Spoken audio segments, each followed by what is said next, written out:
There is a room, silent save for the soft, rhythmic whir of a spinning wheel. An old potter sits before it.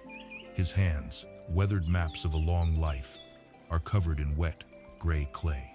He doesn't force the shape, he coaxes it, his palms and fingers guiding the spinning earth upwards into a vessel of delicate, symmetrical beauty. The walls of the pot become thinner, more graceful, reaching for a perfect form. And then, in an instant, a subtle shift in pressure, a moment of imbalance, and the elegant form surrenders. It slumps, folding in on itself, collapsing into a shapeless mound of mud. The perfection is gone, but the potter does not sigh. He does not curse his momentary lapse. His hands stop the wheel, and he simply looks at the lump of clay. A faint, knowing smile touches his lips. He gathers the wet earth, his touch gentle, and begins to knead it, preparing it to be born again. This image feels distant from our own world, doesn't it? We too are potters. We spend our days at a frantic wheel, shaping our careers, our relationships, our image of a successful life. We pour our energy into building something sturdy, something admirable. Then the collapse comes. A project we poured our heart into is rejected. A trust we believed was solid is broken. A job that defined us is suddenly gone. A path we thought was certain dissolves into fog. And what is our reaction? It is not the potter's calm smile. It is a jolt of panic, a cold wave of anxiety. The mind begins to race, replaying the moment of collapse. A relentless inner critic screaming accusations of our failure, our inadequacy. We are not left with a simple lump of clay. We are left in a field of wreckage, surrounded by the sharp, painful shards of what used to be. We feel stuck in that wreckage, believing the collapse is the end of the story. But what if it isn't? What if the potter knows a secret that we have forgotten? What if the collapse is not a final judgment, but a quiet invitation? An invitation to look at the raw material of our life, right now, in its messy, imperfect state, and see not an end, but a beginning.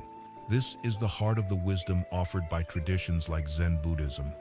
It is not a call to believe in a new dogma or to adopt a foreign faith.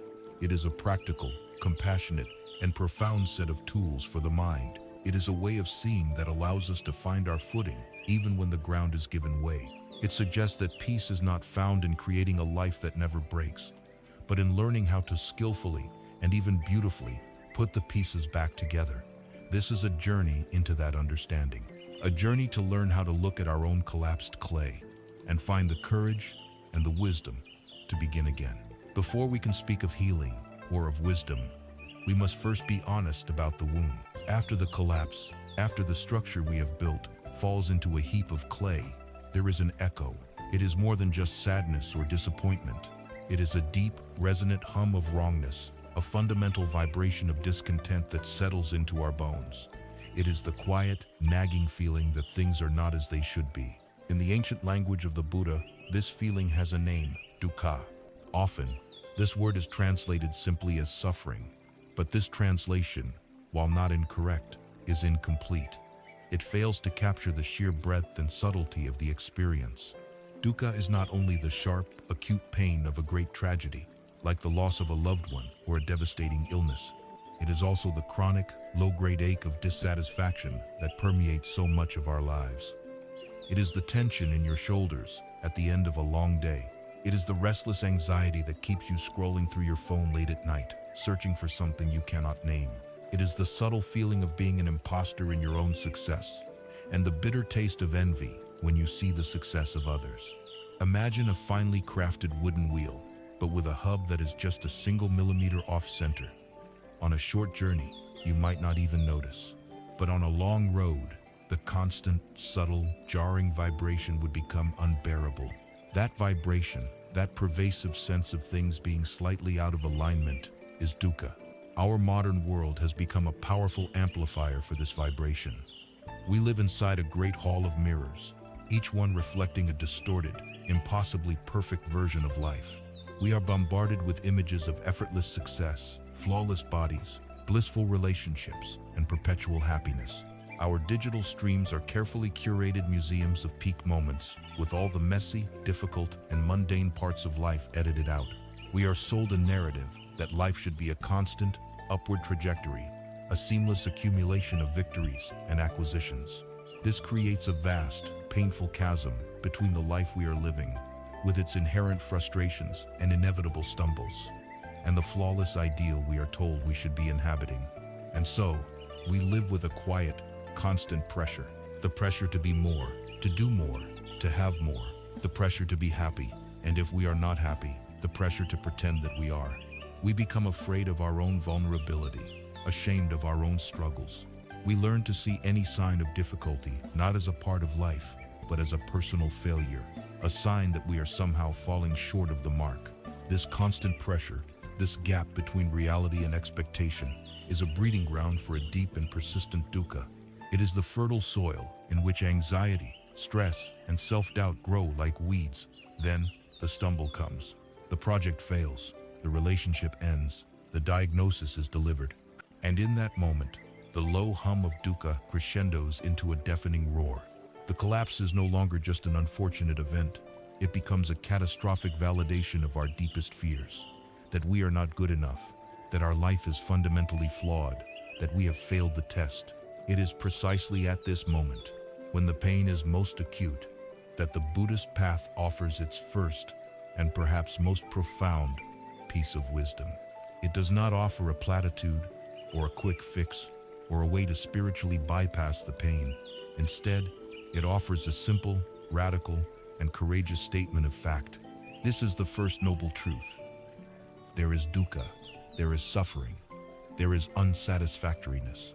To a mind conditioned to seek pleasure and avoid pain at all costs, this can sound like a terribly pessimistic and gloomy message, but it is, in fact, the opposite. It is an act of liberation, to finally stop running, to stop pretending, to stop fighting reality, and to simply turn and face our own experience with honesty, is the first step toward true freedom. It is like a patient who has been suffering from a mysterious illness for years, finally receiving a clear diagnosis from a compassionate doctor. The diagnosis is not the cause of the illness, but it is the absolute prerequisite for any cure. To look at the wreckage of our plans, to feel the full weight of our anxiety and sorrow, and to have the courage to say, yes, this is here, this is real, this hurts, is not an act of weakness. It is an act of immense strength. The stumble, the collapse, in all its raw pain, is simply a messenger, an undeniable and unavoidable teacher, whose only lesson is this fundamental truth of our shared existence. There is a story that illustrates this with heartbreaking beauty. A young woman named Kisa Gotami lived in a village and had a single, beloved son. One day, the boy fell ill and died. Consumed by a grief so powerful it bordered on madness, Kisa Gotami could not accept his death. She refused to believe he was gone. Clutching the small, lifeless body to her chest, she went from house to house, from person to person, begging for medicine that could bring her son back. Some people turned away from her, others mocked her madness, but most looked upon her with deep pity.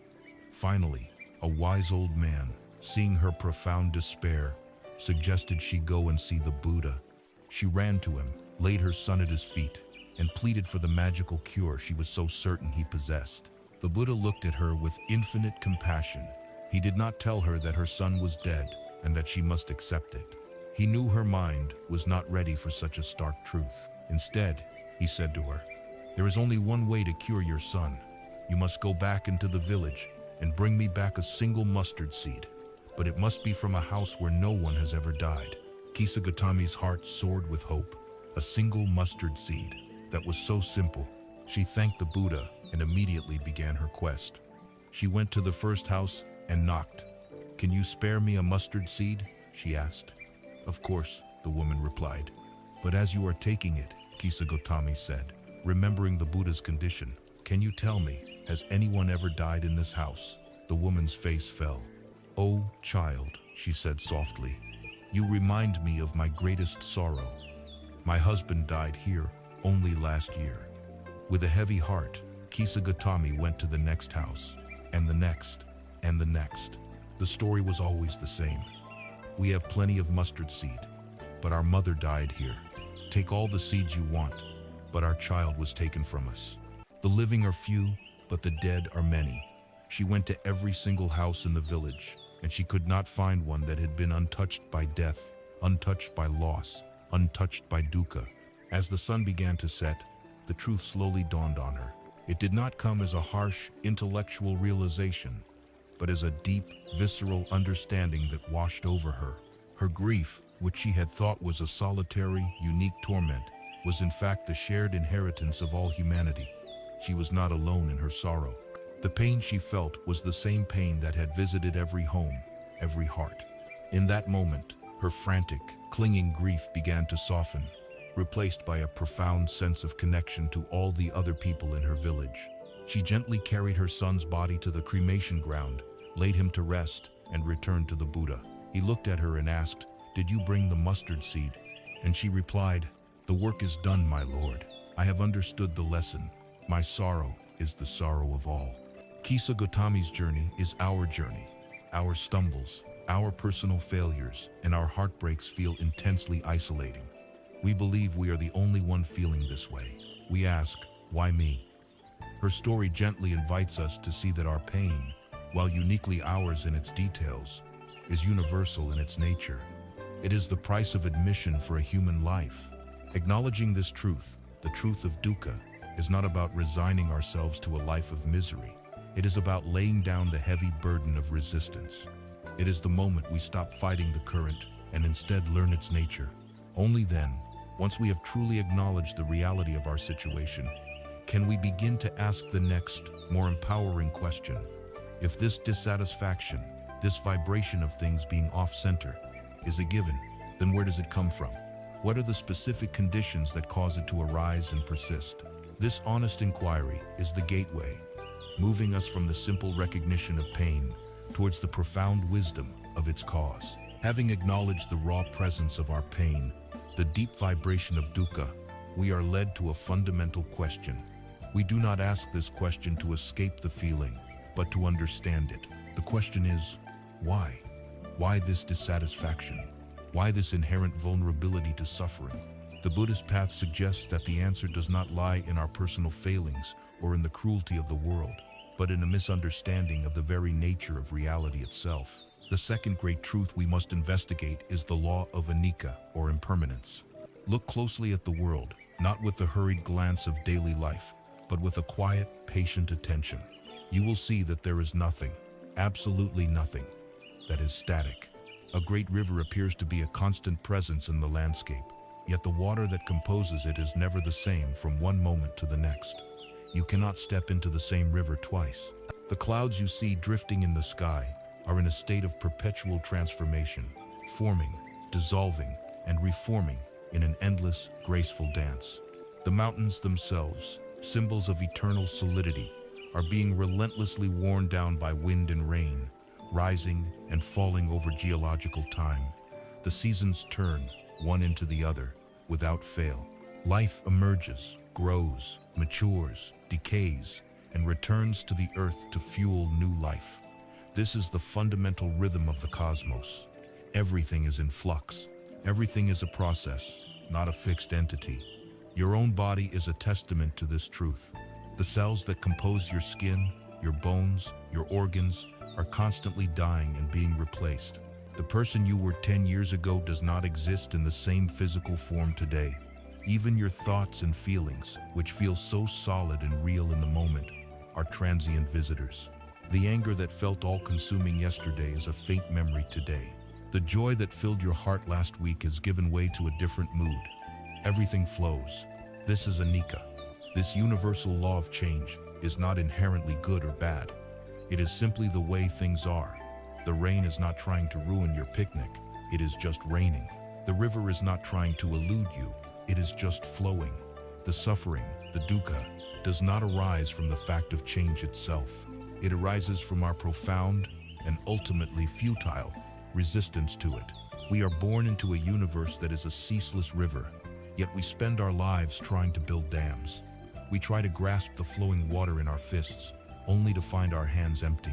We fall in love with a particular arrangement of the water, a beautiful eddy, or a moment of calm stillness, and we try to freeze it, to make it last forever. This is the root of our struggle. We build our sense of security on things that are, by their very nature, insecure. We cling to our youth and our physical health, believing they will last, and we suffer when we see the first gray hair or feel the first ache of age. We cling to our successes and our reputation, building our identity upon them, and we are devastated when the spotlight moves on or our status changes. We cling to our relationships, wanting them to remain exactly as they are in their most perfect moments, and we feel pain when they inevitably shift and evolve. We construct a fortress of permanence in our minds, and we spend our lives anxiously guarding its walls against the relentless, lapping tide of reality. The energy we expend in this resistance, in this fight against the fundamental nature of existence, is immense. It manifests as tension, as anxiety, as a constant, low-grade fear of loss. The pain we feel is the friction generated between our desperate desire for solid ground and the fluid, ever-shifting reality of the world. And this is why the stumble, the collapse, is such a powerful, if painful, teacher. It is the moment the dam breaks. It is the moment our fortress is washed away. The job we thought was secure, the stability we took for granted, the future we had so carefully planned, these were our pillars of perceived permanence. When one of them falls, it is not just the pillar that shatters. It is our entire illusion of control, our deeply held belief in a solid ground that is exposed. The pain of the fall is the shock of waking up. The universe, in that moment, is not being cruel. It is simply reminding us, in the most direct and personal way possible, of its most basic rule: everything changes. The stability you thought you had was always temporary. The form you were clinging to was always destined to dissolve. To see this is not to become a cynic, it is to become a realist. And in that realism, a new kind of freedom can be found. There is a beautiful Zen story about a great master who owned a particularly exquisite teacup. It was a masterpiece of craftsmanship, with a unique, subtle glaze and a form that felt perfect in his hands. He cherished this cup, used it every day for his tea, and many of his students admired it. One day, a student asked him, "Master, you love this cup so much. Are you not afraid of it breaking?" The master smiled gently and replied, "I do love this cup. I cherish its beauty and the warmth it brings to my hands. But in my mind, this cup is already broken." The student looked confused. The master continued, "I understand its nature. It is made of clay. It is fragile. Someday, perhaps the wind will knock it from a shelf, or my own hand will slip, and it will fall to the floor and shatter into 100 pieces. That is its destiny.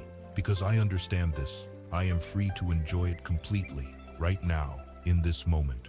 And when that day comes, when it finally does break, I will not be shocked or angered. I will simply look at the pieces and say, 'Of course.'" Sometime later, another student was washing the master's cherished cup. His hands were wet, and the cup slipped, falling to the stone floor and shattering. The student was mortified, terrified of the master's reaction. He went to the master, trembling, and confessed what had happened. The master listened calmly, a look of kindness in his eyes. He simply said, "It is all right. The cup has returned to its natural state.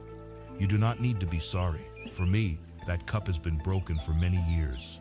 This story is not an encouragement to be careless or to stop valuing the beautiful things in our lives. It is a profound teaching on the difference between love and attachment.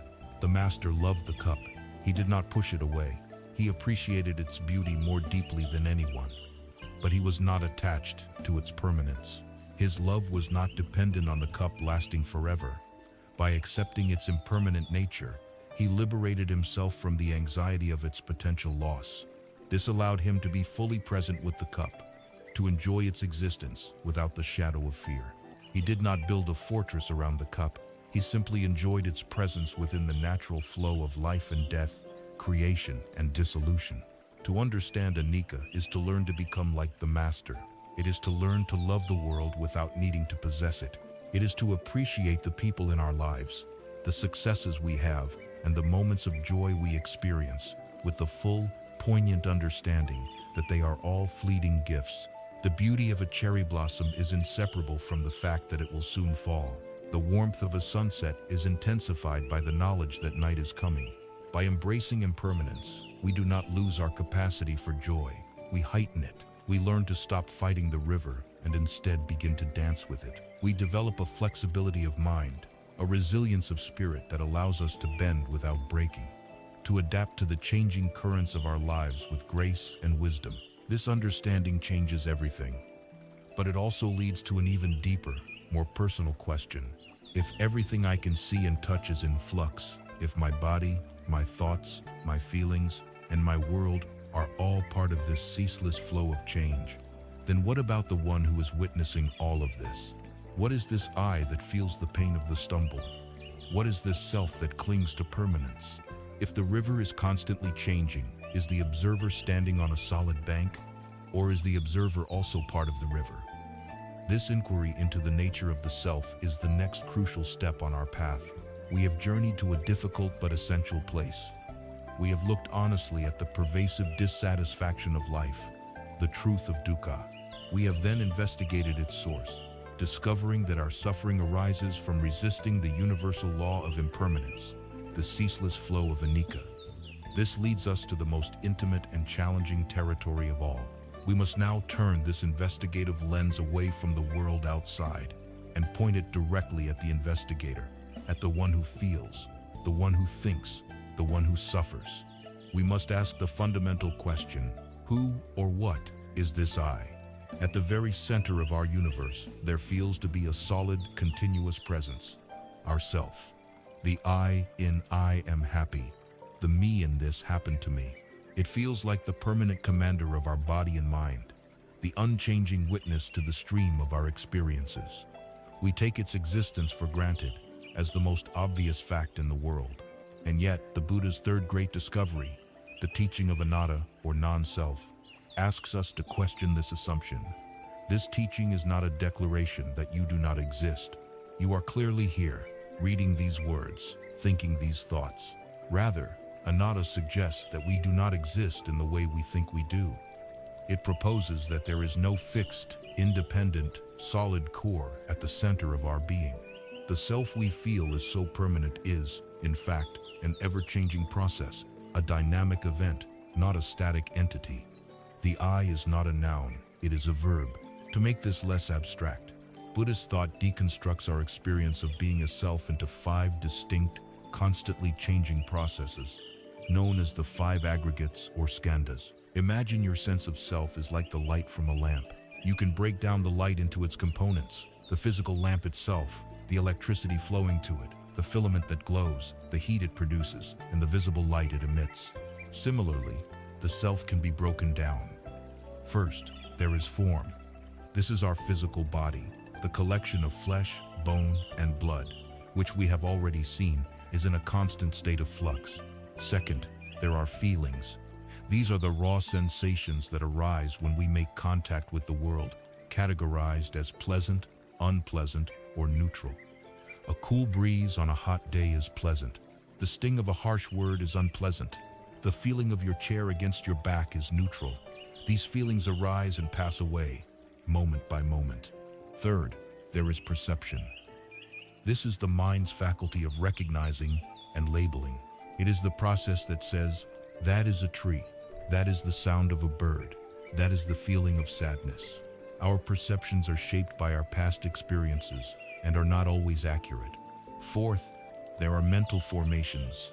This is a vast and dynamic category that includes all our thoughts, our intentions, our opinions, our biases, our habits, and our moods. This is the endless chatter of the mind, a chaotic stream of activity that is never the same from one second to the next. Finally, there is consciousness. This is not a soul or a spirit, but simply the basic faculty of awareness that allows the other 4 aggregates to be known. It arises in dependence upon an object, like sight consciousness, arising when the eye meets a form. What we call the self is nothing more than the temporary coming together of these 5 flowing rivers of activity. There is no boss, no CEO, no ghost in the machine sitting behind the control panel, separate from these processes. The I is the process itself. This is a radical idea. It's like looking at a wave on the ocean. The wave has a distinct form, a temporary identity.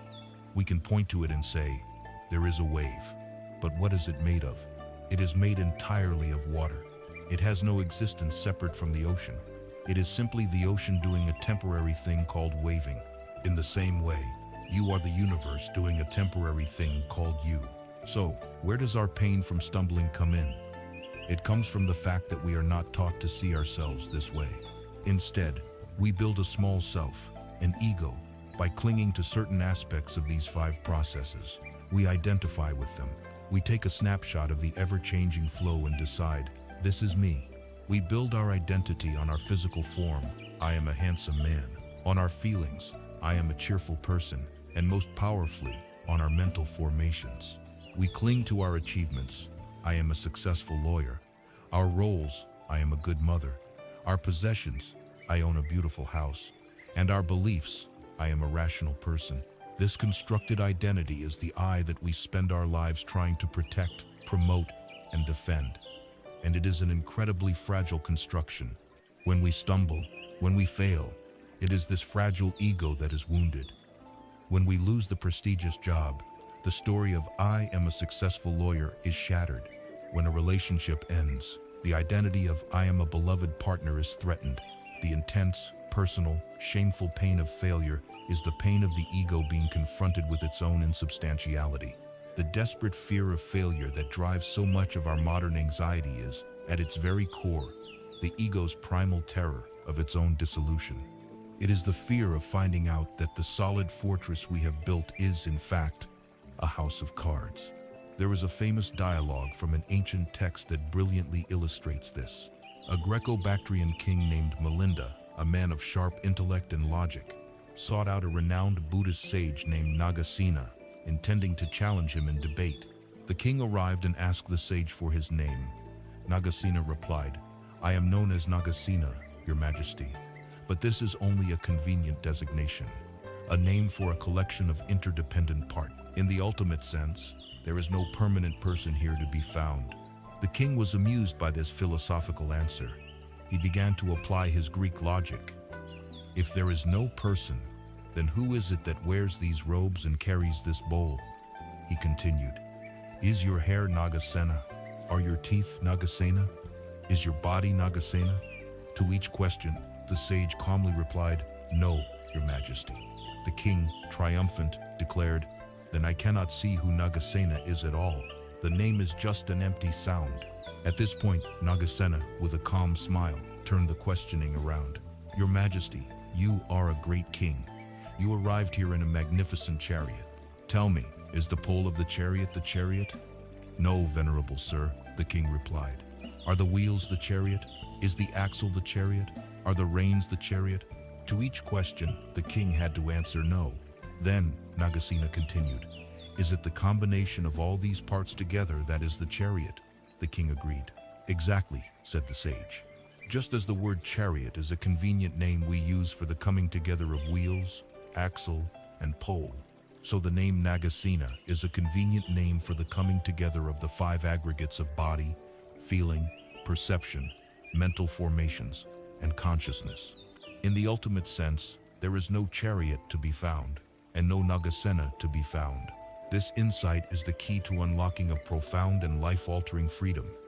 If there is no fixed, solid self to defend, then what is there to be threatened by failure? The sting of a stumble loses its personal poison. The event of failure still happens. The pain is still felt, but our relationship to it is revolutionized. We are able to move from the toxic, imprisoning identity statement, I am a failure, to a much more accurate and compassionate observation. A failure was experienced by this mind-body process. The first is a life sentence that defines our entire being. The second is an observation of a temporary event from which we can learn and move on. It dissolves the heavy weight of shame and self-blame. The stumble is no longer a verdict on the worth of our entire being. It is simply data, a new piece of information in the ever-unfolding process of our life. We have now looked at the 3 fundamental characteristics of existence through the Buddhist lens: the reality of dissatisfaction, dukkha, the law of constant change, anicca, and the truth of an insubstantial, selfless nature, anatta. We have been given a new and radical map of reality. The question that naturally arises now is a practical one. It is one thing to understand these ideas intellectually, but how do we begin to see them, to experience them in our own lives. How do we move from philosophical understanding to lived reality? To do this, we need a tool. We need a method for observing our own minds and bodies with clarity and precision. That tool, that first step on the practical path, is the practice of mindfulness. We have now arrived at a crucial turning point in our journey. We have surveyed the landscape of our inner world through a new and powerful lens, learning of the inherent unsatisfactoriness of a life spent in resistance, the truth of dukkha. We have seen that the ground beneath our feet is not solid, but is, in fact, a flowing river of constant change, the law of anicca, and we have dared to look in the mirror and question the very nature of the face that looks back, discovering that our solid sense of self is more like a dynamic process than a fixed entity, the insight of anatta. These are not just philosophical concepts to be collected like stones. They are a radical redescription of reality. They are a new map, but a map is useless unless you know how to read it, unless you know how to find your own location upon it. The question now becomes a practical one. How do we begin to see these truths for ourselves, not as ideas, but as our own direct, lived experience? The answer begins with a single, profound human capacity: the power of attention. This is the practice of mindfulness. Mindfulness, at its heart, is astonishingly simple. It has been defined as the practice of paying attention in a particular way, on purpose, in the present moment, and non-judgmentally. Let us unpack those three parts. On purpose means that this is an intentional act. It is a conscious choice to bring our awareness to something, rather than letting it be dragged around by every passing thought or distraction. It is the difference between aimlessly wandering through a forest and intentionally deciding to look closely at a single leaf. In the present moment is the core of the practice. It is a recognition that the past is gone, existing only as a memory in the mind, and the future has not yet arrived, existing only as a projection, a fantasy. The only time we are ever truly alive, the only time we can feel, learn, or act is right now, in this present moment. Non-judgmentally is perhaps the most challenging and transformative part. It means we observe our experience, whether it is pleasant, unpleasant, or neutral, without getting caught in the secondary layer of commentary, criticism, or storytelling. We simply notice what is here, with a quality of kindness and curiosity. To understand the power of this practice, we must first be honest about the default state of our own minds. For most of us, most of the time, the mind is a time machine. It is a restless, agitated entity, often called the monkey mind, that compulsively swings from the past to the future, rarely resting in the present. And this is never more true than after we have stumbled. After a failure, the mind becomes a torture chamber of the past. It travels back, obsessively, to the moment of collapse. It replays the scene again and again, dissecting every word, every action. It whispers a relentless stream of what-ifs and if-onlys. What if I had said something different? If only I had prepared more. It is a machine for generating regret, shame, and guilt. Then, having exhausted itself in the past, the monkey mind swings violently into the future. It begins to imagine all the possible negative consequences of the failure. It paints vivid, catastrophic scenarios of further loss, humiliation, and despair. It creates a future that is terrifying, a landscape filled with imagined threats and potential stumbles. This is the realm of anxiety, worry, and fear. While our mind is frantically traveling between a past that cannot be changed and a future that does not exist, where are we? We are completely absent from our own lives. We are ghosts at the feast. Our body is here, but our mind is elsewhere. We cannot taste our food. We cannot hear what our loved ones are saying. We cannot feel the sun on our skin. We are not living. We are merely remembering and fearing. Mindfulness is the anchor that brings us home. It is the simple, radical act of dropping our attention into the raw, sensory reality of the present moment. And the most reliable, ever-present anchor we have is our own breath. The simple, physical sensation of the air entering your nostrils, filling your lungs, and then leaving your body. The breath is always here, always in the present. You cannot breathe in the past, and you cannot breathe in the future. By intentionally placing your attention on this simple sensation, you anchor your awareness in the now. The thoughts of the past and future will still arise, The storm of the mind will not magically cease, but the anchor holds the ship steady. The waves of regret and anxiety may still crash, but they no longer have the power to sweep you away into the depths of despair. The goal of mindfulness is not to empty the mind or to stop the waves. The goal is to find a place of stability within the storm. From this anchored place, we can begin to observe the weather of our minds with a new sense of clarity and calm. The great Zen master Thich Nhat Hanh spoke of this with a beautiful, everyday example: washing the dishes. He explained that there are two ways to wash the dishes. In the first way, you rush through it, your mind already on the cup of tea you will have afterwards. The washing of the dishes becomes a chore, an unpleasant obstacle to be overcome as quickly as possible. In this state, he said, you are not really washing the dishes. More than that, you are not really alive during that time. You are being consumed by the future, and when you finally get to your cup of tea, your mind will already be racing ahead to the next thing, and the next. Your entire life can pass by this way, lived in a state of perpetual anticipation, never truly arriving in the moment. But there is another way. You can wash the dishes by just washing the dishes. You can be fully present with the experience. You can feel the warmth of the water on your hands. You can notice the smoothness of the ceramic plates. You can smell the scent of the soap. You can hear the sound of the water. In this state of mindful attention, the simple, mundane act of washing the dishes is transformed. It becomes a meditation. It becomes real. And if you are able to wash the dishes mindfully, you will also be able to drink your tea mindfully, fully present with its warmth, its aroma, its taste. This is the practice. It is not something reserved for a quiet room or a meditation cushion.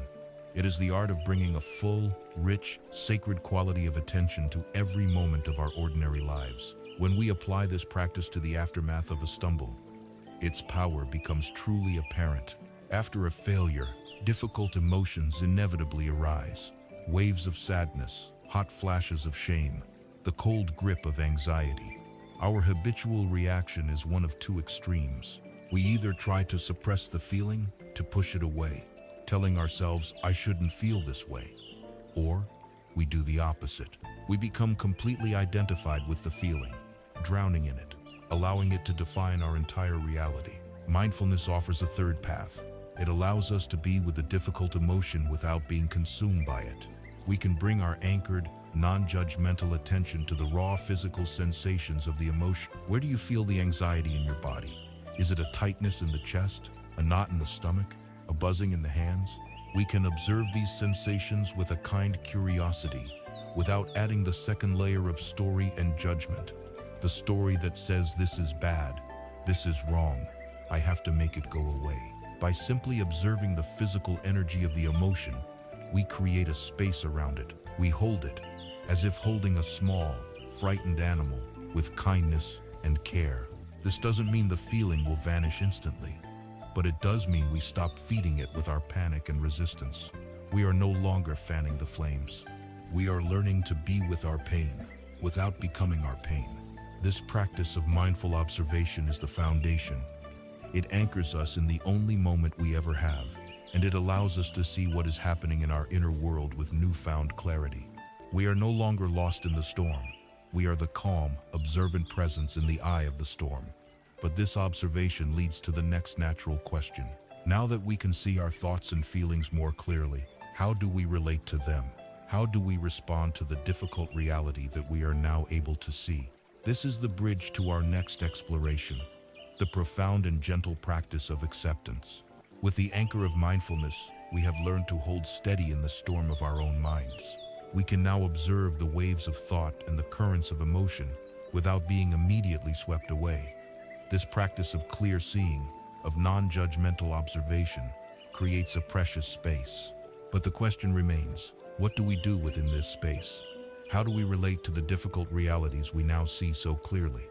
The answer is a practice that sounds simple, yet requires immense courage. It is the practice of acceptance. Immediately, the word acceptance can be misunderstood. To our modern ears, conditioned by a culture of striving and control, acceptance can sound like resignation, like giving up. It can feel like weakness, like passively condoning a situation that is harmful or unjust. But in the context of this inner work, this could not be further from the truth. Acceptance is not passivity. It is a profoundly active and intelligent engagement with reality. It is the courageous act of dropping the rope in a tug of war with the reality that you can never defeat. It is the simple, sane, and powerful acknowledgement of what is. It is ending the war. Imagine you are caught in quicksand. Your instinctive reaction is to struggle, to flail your arms and legs wildly in a desperate attempt to get out. But this resistance, this fight against your reality, only causes you to sink faster. The first, and most crucial, step to survival is to stop struggling. You must relax your body, spread your weight, and accept the reality of your situation. Only from that place of acceptance can you think clearly and begin to take wise action to save yourself. Acceptance, then, is not giving up. It is the necessary first step to any effective change. It is not saying, "I like that I am in quicksand." It is simply saying, "The reality is, I am in quicksand." There is a powerful Buddhist teaching that illustrates this, known as the parable of the two arrows. The Buddhist said that in life, we cannot always avoid the first arrow. The first arrow is the direct, unavoidable pain of existence. It is the stumble, it is the illness, the loss of a loved one, the failure of a project, the betrayal by a friend. These things happen. They are part of the human condition, part of the fabric of dukkha. But so often, we are not content to be struck by just one arrow. We immediately shoot ourselves with a second one. The second arrow is our reaction to the first. It is the arrow of our resistance, our non-acceptance. It is the story we tell ourselves about the first arrow. It is the voice that cries out, "This shouldn't be happening. This is terrible. Why is this happening to me? I can't stand it." This second arrow is the arrow of judgment, of blame, of self-pity, of anger. The first arrow causes pain, but the second arrow causes suffering. Acceptance is the practice of learning not to shoot ourselves with that second arrow. The pain of the stumble is inevitable, but the suffering we create through our mental and emotional war against that pain is optional. This changes our entire orientation to difficulty. When we are caught in resistance, all of our energy is consumed by the futile fight against what has already happened. We are blinded by our own struggle. Paradoxically, it is only when we fully accept a situation that we gain the clarity and freedom to change it. You cannot navigate your way out of the woods until you first accept your precise location on the map, no matter how lost you may feel. You cannot begin to solve a financial problem until you first accept the reality of the numbers in your bank account without shame or denial. Acceptance is the firm, solid ground from which all skillful action must begin. By saying yes to reality, we are not saying yes to staying stuck forever. We are saying yes to the starting point of our journey forward. There is a timeless Taoist story that perfectly captures this wisdom of withholding judgment and accepting the unpredictable flow of life. An old farmer lived in a poor village. He had one prized possession, a beautiful horse. One day, the horse ran away. All the neighbors came to console him. "What terrible luck," they said. The farmer simply replied, "Good luck, bad luck, who knows?" A week later, the horse returned, and it brought with it a herd of magnificent wild horses. The neighbors gathered again, this time to celebrate. "What wonderful luck," they exclaimed. The farmer quietly replied, "Good luck, bad luck, who knows?" The next day, the farmer's son was trying to tame one of the wild horses when he was thrown off, and his leg was badly broken. The neighbors came once more, shaking their heads. "Oh, what dreadful luck! Your only son, now crippled." The farmer just looked at them and said, "Good luck, bad luck, who knows?" A few weeks passed, and the emperor's army marched into the village, forcibly conscripting every able-bodied young man for a war they were fighting, a war from which very few would return. The farmer's son, because of his broken leg, was the only young man in the village to be spared. This story gently shows us the folly of our rigid judgments. We see such a tiny sliver of reality, yet we rush to label events as good or bad, creating either attachment or resistance. Acceptance is the wisdom of the farmer. It is the humility to admit that we do not see the whole picture. It is the willingness to remain open to the unfolding mystery of life, trusting that even from the most difficult of circumstances, something unexpected may arise. This practice can be applied directly to our inner world, especially to the difficult emotions that follow a stumble. Think of your awareness as a spacious house. Throughout the day, various visitors or emotions come to the door. Joy, excitement, and peace are welcome guests. We greet them warmly and invite them to stay. But then, other guests arrive. Anxiety knocks, a frantic and unwelcome visitor. Grief comes, heavy and silent. Shame tries to sneak in, hiding its face. Our usual strategy is to lock the door, to pretend we are not home, or to try and forcefully eject these guests as soon as they appear. But this only creates a struggle at the doorway. The unwanted guests bang on the door, creating more and more disturbance. Acceptance is the practice of being a gracious host to all visitors. When anxiety arrives, you open the door. You say, "Ah, anxiety, I see you are here. Welcome, come in." You offer it a seat. You don't have to agree with it. You don't have to let it redecorate the house. You simply acknowledge its presence without a fight. You allow it to be there, knowing that like all guests, it is just passing through. By holding our difficult emotions in this kind, allowing space, we rob them of their power. The energy we were using to fight them is now free. The emotion, once seen and acknowledged, can deliver its message and, in its own time, move on. Acceptance, then, is the act of making peace. It is peace with the unchangeable past, peace with the unpredictable flow of life, and peace with the reality of our own present moment, including our difficult emotions. It ends the internal war, allowing a deep sense of calm to emerge. But from this place of calm, we can begin to see something else. We can see the internal forces that created the war in the first place. Our deep-seated desires, our desperate attachments to certain outcomes, the things we cling to so tightly that their loss feels like a loss of self. Having accepted the reality of what is, we are now ready for the next courageous step, to examine what we are holding on to so tightly, and to learn the profound, liberating art of letting go. Through the practice of mindfulness, we have learned to anchor ourselves in the present moment. Through the wisdom of acceptance, we have learned to stop fighting the war against reality. We have opened our arms to what is, allowing even the most difficult thoughts and feelings to be present without a struggle. This is a profound achievement, a clearing in the dense forest of our suffering. But now, in the quiet of this clearing, we can begin to see more clearly the inner mechanisms that caused the struggle in the first place. We can see the fists of the mind, clenched so tightly around certain ideas, certain outcomes, and certain identities. We see the desperate, white-knuckled grip of attachment.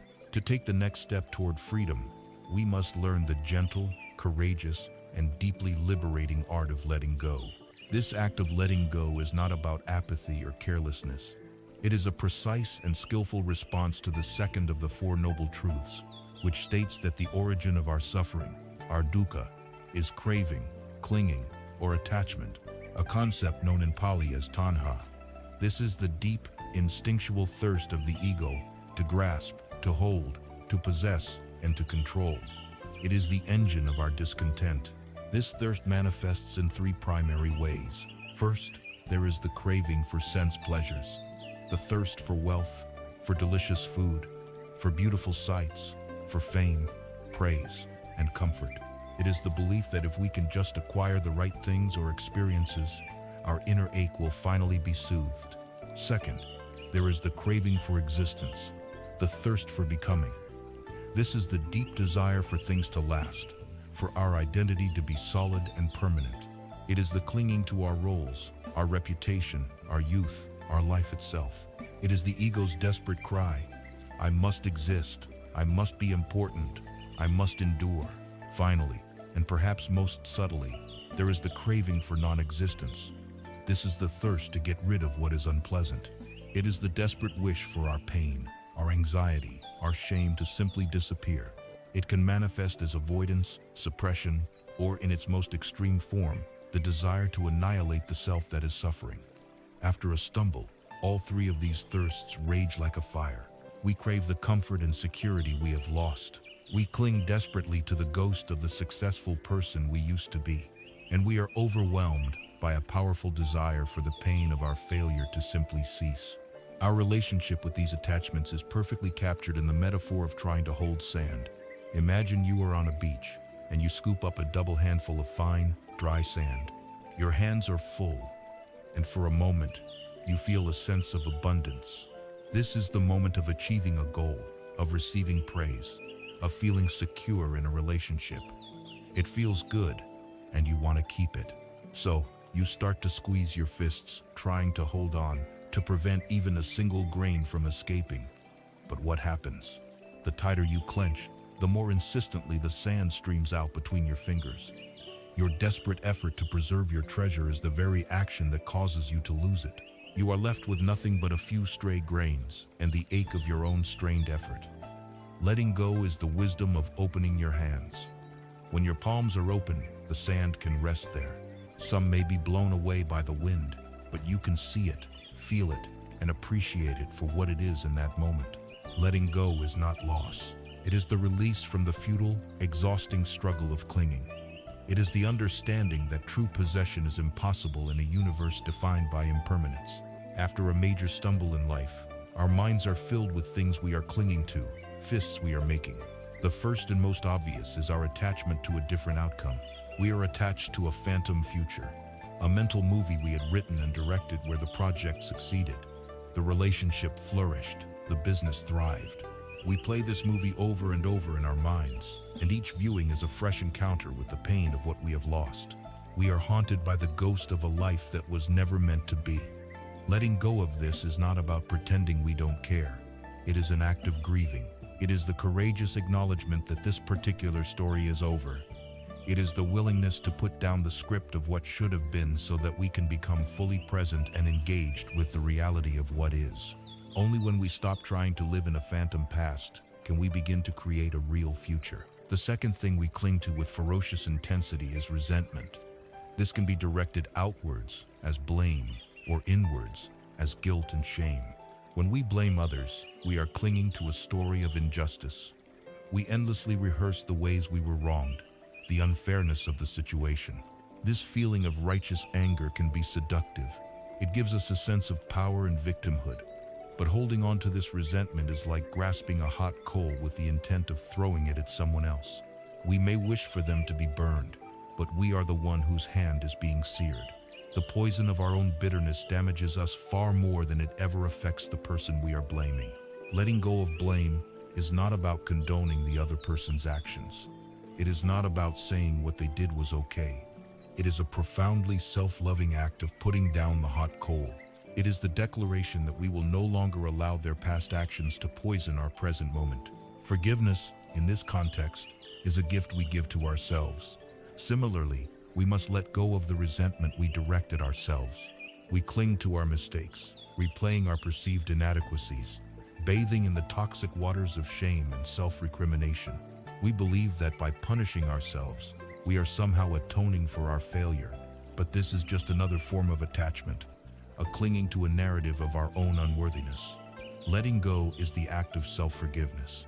It is accepting our own flawed humanity, understanding that we, like all beings, are capable of making mistakes. It is the compassionate act of putting down the whip with which we flog ourselves. Finally, and perhaps most subtly, we must let go of our attachment to our former self-image. Before the stumble, we had a certain identity. We were the successful one, the one who had it all together, the expert. The fall shatters this image, and yet, we often cling to the broken shards, trying to piece together a mosaic of who we used to be. We live in the shadow of a past self, comparing our current, messy reality with a glorified memory. This prevents us from inhabiting our lives as they are now. We cannot embrace the person we are becoming because we are still in love with the ghost of the person we were. Letting go of this old self-image is a necessary death that makes rebirth possible. It is the act of accepting that who we were is not who we are. It is creating the space for a new identity to emerge, one that is perhaps humbler, more resilient, and more authentic because it has been forged in the fires of adversity. The classic Zen story of the two monks and the woman at the river speaks volumes about this practice. Two monks, one older and one younger, were on a long journey. They came to a river that was swollen with recent rains, the current swift and the water muddy. On the bank stood a young woman in a beautiful silk kimono, clearly distressed, afraid to cross for fear of ruining her fine clothes and being swept away. Without a word, the older monk walked over to her, hoisted her onto his back, and carried her across the turbulent river. He set her down gently on the far side. She bowed in gratitude, and he continued on his journey. The younger monk, however, was aghast. Monks were strictly forbidden from touching women. He was scandalized by his companion's blatant disregard for the rules. He followed behind, his mind churning with disapproval. For the next several miles, he stewed in his judgment. He rehearsed the sermon he would deliver. He imagined reporting the transgression to their master. The silence between them grew heavy with his unspoken indignation. His steps became heavier, his brow furrowed. He was no longer walking on the path. He was walking through the thick mud of his own mind. Finally, unable to bear it any longer, he burst out, "Brother, how could you do that? Our vows clearly forbid us from even touching a woman. You not only touched her, you carried her across the river. It was a serious violation of our precepts." The older monk looked at him, his expression one of gentle surprise. He was quiet for a moment before replying, "Brother, I set that woman down by the river miles ago. Why are you still carrying her?" This story perfectly illustrates the nature of clinging. The older monk engaged with reality as it was. He saw a person in need and performed a simple, compassionate act. The moment the act was complete, he let it go. He was free. The younger monk, on the other hand, did not carry the woman physically, but he carried her in his mind. He clung to the event, to his judgment, to his idea of how things should have been. This mental burden was far heavier than the physical woman. He was a prisoner of his own attachment. So much of our suffering comes from this. We are constantly carrying people, conversations, insults, and failures from our past. We think we are walking in the present, but we are weighed down by the ghosts of yesterday. Letting go is the simple, profound act of setting them down. This is not a passive act. It is not simply waiting for time to heal all wounds. It is an active and courageous choice. It requires the strength to consciously open the clenched fist of the mind. Imagine you have been carrying a heavy backpack for your entire life. It is filled with all the stones of your past grievances, your failures, your regrets. You have become so accustomed to its weight that you no longer even notice it. You simply assume that this strain in your shoulders and this ache in your back is the natural state of being. Letting go is the conscious decision to shrug your shoulders and let that backpack fall to the ground. In the first moment, the absence of the weight might feel strange, even unnerving, but it is quickly replaced by an incredible sense of lightness, of freedom. This is the feeling of release.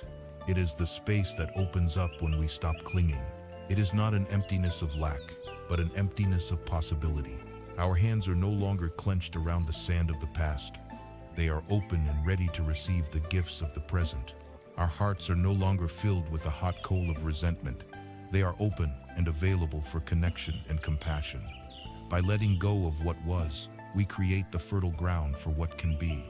This act of release, this emptying of our hands and hearts, naturally leads us to a crucial question.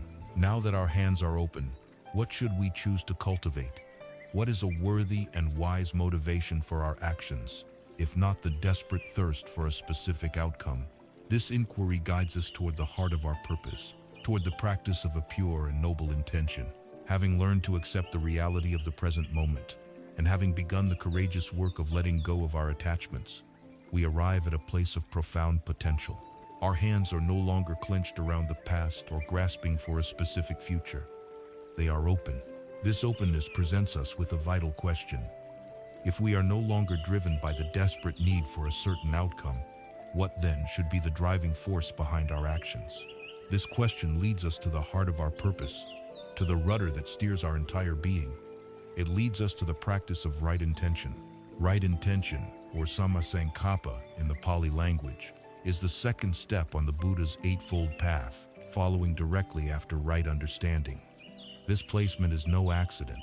Only once we have begun to understand the true nature of reality, that life involves dissatisfaction, dukkha, that everything is impermanent, anicca, and that there is no fixed, separate self, anatta, can we begin to cultivate intentions that are in harmony with that reality. Intention is the why behind the what.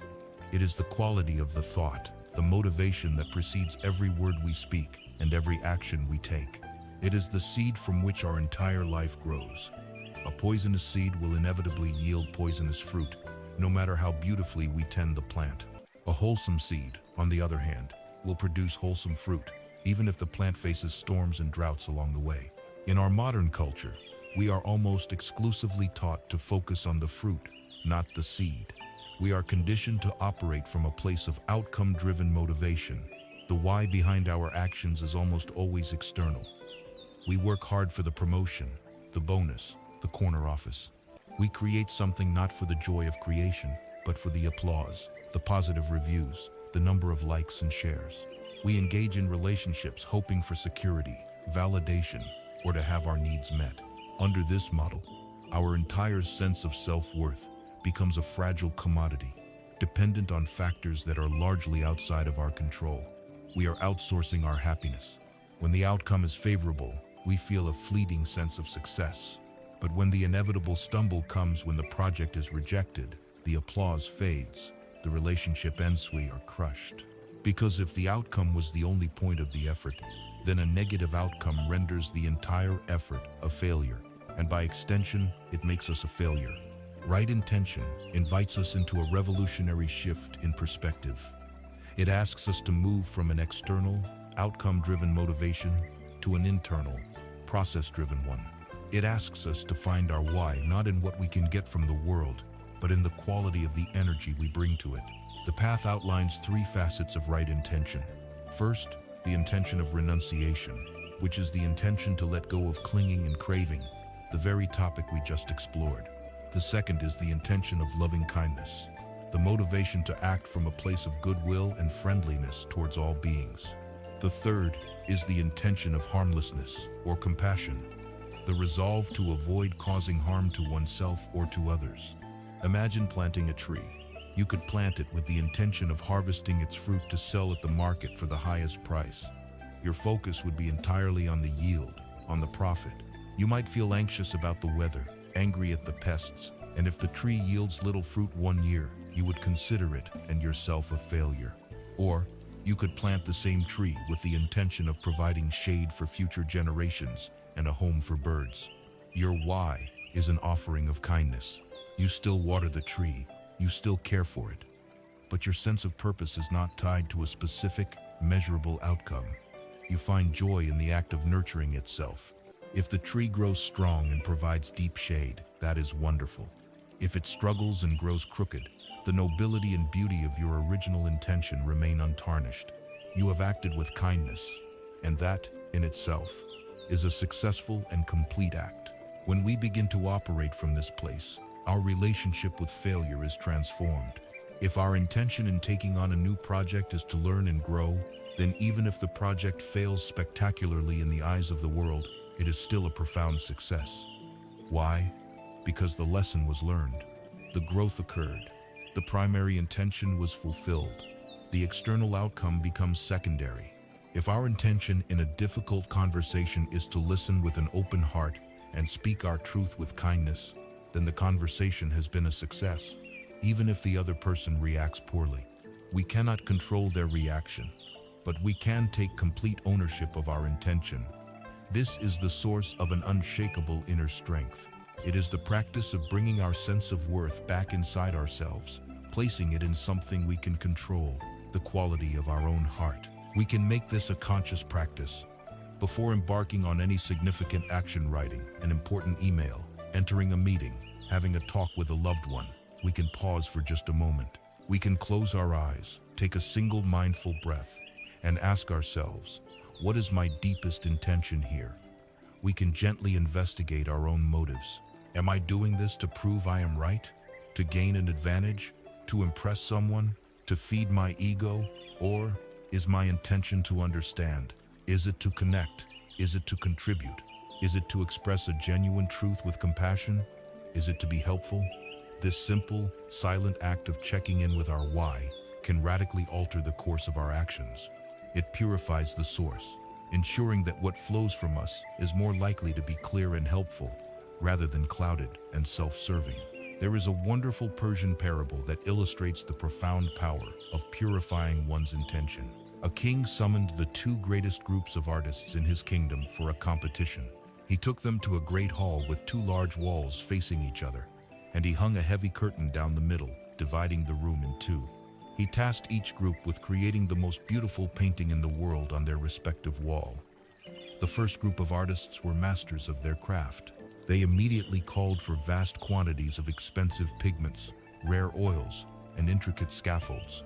They worked furiously, day and night, mixing colors, drawing complex figures, and applying their paint with immense skill.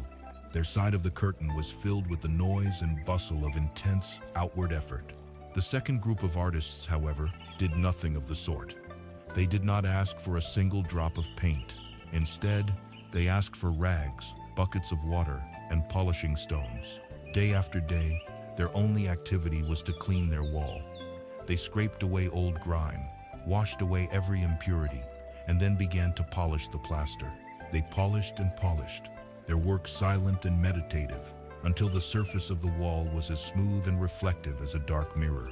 The first group of artists sometimes mocked them for their idleness and their strange methods. When the day of the unveiling arrived, the king entered the hall. He first went to the side of the artists who had painted. He drew back the curtain, and everyone gasped. The wall was covered with a masterpiece of breathtaking beauty, vibrant with color and life. The king was deeply impressed. Then, he ordered the great curtain in the center of the hall to be drawn away. The second wall was revealed. It was completely empty, but it shone with an ethereal light. It was so perfectly polished that it reflected the masterpiece on the opposite wall in every minute detail. But the reflection was even more brilliant, more luminous than the original. It seemed to float in a space of infinite depth. It captured not only the painting, but also the light from the hall's high windows, the image of the king himself, and the astonished faces of everyone in the court. The second wall, through its purity and emptiness, contained everything. This story teaches us a profound lesson. The first group represents skillful action in the world, the focus on doing. The second group represents the purification of the mind and heart, the focus on being. Both are valuable. But the story suggests that the quality of our inner state, the purity of our intention, is the vessel that holds and reflects all of our outward actions.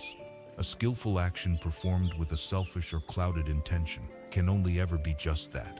But even a simple action, when it arises from a place of pure, clear, and compassionate intention, has the power to reflect a beauty that is boundless. When we shift our focus from what can I achieve to why am I acting, we begin to polish the mirror of our own heart. We create within ourselves a source of peace and integrity that is not dependent on the ever-changing fortunes of the external world. This intention to act from a place of goodwill and compassion is a beautiful and powerful force. But where must this force first be directed? Where does the practice of kindness begin? It must begin with the one person we are with every moment of every day, ourselves. This leads us to the essential practice of self-compassion. Having polished the mirror of our intention, we discover a deep and noble aspiration within, the wish to act from a place of kindness and to cause no harm. But here we encounter one of the most common and tragic paradoxes of the human heart. We often strive to offer this kindness to our friends, our family, and even to strangers, while maintaining an inner world of brutal, relentless self-criticism. We direct a stream of goodwill outwards, while living under the tyranny of an inner dictator. The practice of compassion, if it is to be authentic and sustainable, must begin at home. It must begin with the one person who is the constant witness to our lives, the one who is with us in our moments of triumph and our nights of despair. It must begin with ourselves. This practice is rooted in two essential qualities of the heart, known in the Buddhist tradition as metta and karuna.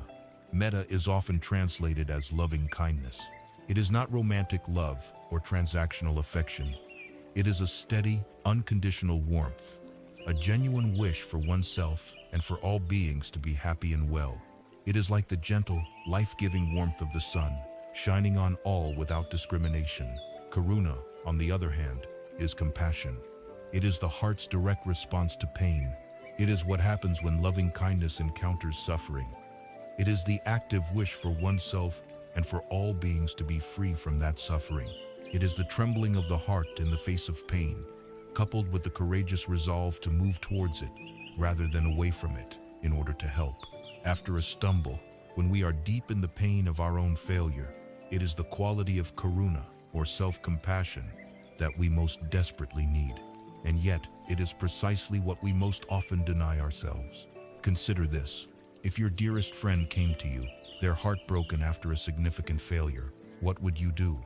You would likely listen with patience. You would offer them words of comfort. You would say, "This is so difficult. I'm so sorry you're going through this. It's okay to feel this way. You are so much more than this one event. Everyone makes mistakes." You would treat them with warmth, understanding, and kindness. Now, consider how you speak to yourself in the same situation. The inner monologue is rarely so gentle. Instead, a harsh, critical voice takes over. "How could you be so stupid?" it screams. "You've ruined everything. You're a complete failure. You'll never recover from this." This inner critic is a merciless tyrant. If another person spoke to us the way we often speak to ourselves, we would consider them abusive and would walk away from the relationship. Yet we allow this voice to occupy the very center of our being, to narrate our lives with a script of shame and judgment. Self-compassion is the radical act of firing that inner critic and hiring an inner ally instead. It is the practice of learning to treat ourselves with the same kindness, care, and understanding that we would offer to a beloved friend. The practice of self-compassion can be understood as having three core components. The first is mindfulness, as we have already explored. This is the ability to acknowledge our pain without being consumed by it. We must turn towards our suffering and say, "This is a moment of suffering. This really hurts," rather than either suppressing the feeling or letting it become a tidal wave of self-pity. We simply recognize what is true in our experience with clarity. The second component is the recognition of our common humanity. The shame that accompanies failure thrives on a sense of isolation. The inner critic tells us, "I am the only one who has failed this badly. I am uniquely flawed." This feeling of being alone in our imperfection is a primary source of our anguish. Self-compassion directly counters this by reminding us of a simple, profound truth. Suffering and imperfection are not personal failings. They are fundamental parts of the shared human experience. To be human is to be vulnerable, to make mistakes, to fail. The moment we connect our personal suffering to the universal suffering of all beings, the isolating walls of shame begin to dissolve. We shift from "why me" to "just like me. Others have felt this way." This recognition connects us to others rather than separating us from them. The third component is self-kindness. This is the active response to our own suffering. Having recognized our pain and our common humanity, we then intentionally offer ourselves warmth and care. This can be done through our inner dialogue, consciously changing the script from self-judgment to self-support. It can also be done through simple physical gestures that have a powerful effect on our nervous system. Placing a hand gently over your heart or giving yourself a comforting embrace can signal to your body that you are in a state of safety and care, releasing calming hormones and soothing the agitated mind. This is not about being sentimental. It is about using the wisdom of the body to regulate our emotional state. It is actively comforting ourselves when we need it most. It is crucial to understand what self-compassion is not. It is not self-pity. Self-pity is a state of being completely absorbed in our own problems, seeing ourselves as a passive victim. Self-compassion, in contrast, is an active state of care that allows us to see our situation clearly and take responsibility from a place of strength. It is also not self-indulgence. Many people fear that being kind to themselves will make them lazy or complacent. The research shows the exact opposite is true. Harsh self-criticism triggers the brain's threat defense system, flooding us with cortisol and inhibiting our ability to think clearly and learn. Self-compassion, on the other hand, creates a sense of emotional safety, which allows us to look at our mistakes without being crushed by them, making us far more likely to learn, grow, and try again. It is the ultimate source of resilience. There is a powerful story from the life of the Buddha that embodies this principle. In the community of monks, there was a man named Putigata Tissa. He had developed a terrible skin disease, and his body was covered in oozing, foul-smelling sores. His robes were stuck to his skin, and he was so unpleasant to be near that the other monks had completely abandoned him, leaving him to lie in his own filth. The Buddha, hearing of the monk's plight, went to the sick ward. He did not stand at a distance and offer comforting words. He went directly to where the sick monk lay. He boiled water himself, and then with the help of his attendant, Ananda, he gently began to wash the monk's body, cleaning his sores and soaking his stuck robes until they could be removed. He cleaned the monk, dressed him in fresh robes, and lifted him onto a clean bed. Only then, once he had tended to the monk's physical suffering with his own hands, did he sit down and teach him. At the end of his teaching, the Buddha looked at the other monks and declared, "Whoever would tend to me should tend to the sick." This story is a profound metaphor for the practice of self-compassion. Within each of us, there are parts that are like the sick monk. These are the parts we are ashamed of, our failures, our insecurities, our feelings of worthlessness. They are the foul-smelling sores on our psyche. Our typical reaction, and the reaction of our inner critic, is to do what the other monks did, to abandon these parts, to isolate them, to pretend they don't exist because we find them repulsive. The practice of self-compassion is the act of becoming the Buddha to our own suffering. It is the willingness to move towards the parts of ourselves we have rejected. It is the courage to gently wash the wounds of our own failure, to tend to our shame with kindness, and to treat our deepest insecurities not with aversion, but with unconditional, loving care. When we learn to do this, we build an unshakable refuge inside ourselves. We no longer need to seek constant validation from the outside world, because we are able to provide ourselves with the warmth and support we need. We become our own kind friend.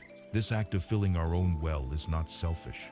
It is the most generous thing we can do, for it is only from a heart that is full of compassion for itself that a genuine and sustainable compassion for others can overflow. Having learned to direct this powerful, healing energy inward, we are now truly prepared to turn our attention outward and to extend this kindness to all those who share this journey of stumbling and rising with us. Having built an inner refuge of self-compassion, learning to tend to our own wounds with the kindness we would offer a friend, we find that a remarkable transformation begins to occur. The well of our own heart, once dry and cracked with self-criticism, is now full, and when a well is full, it naturally begins to overflow. This overflow is the genesis of genuine compassion for others. It is not a forced, dutiful, or sentimental feeling. It is the spontaneous and natural expression of a heart that has made peace with its own imperfection. From this place of inner fullness, we are finally able to look at the world and at the people who have hurt us with new eyes. When we stumble, particularly when our fall involves the actions of other people, the mind's most powerful and seductive instinct is to blame.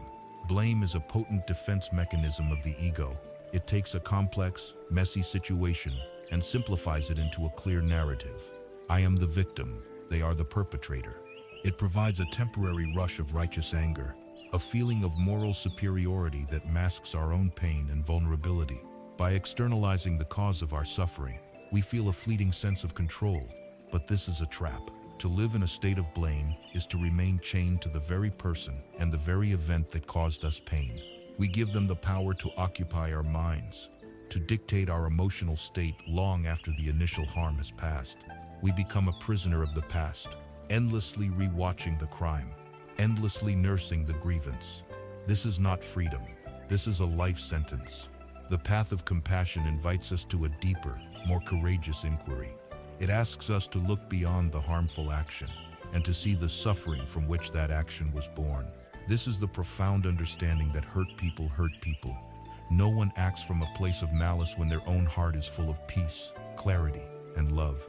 Harmful actions, betrayal, criticism, negligence are almost always the outward manifestation of a person's own inner turmoil.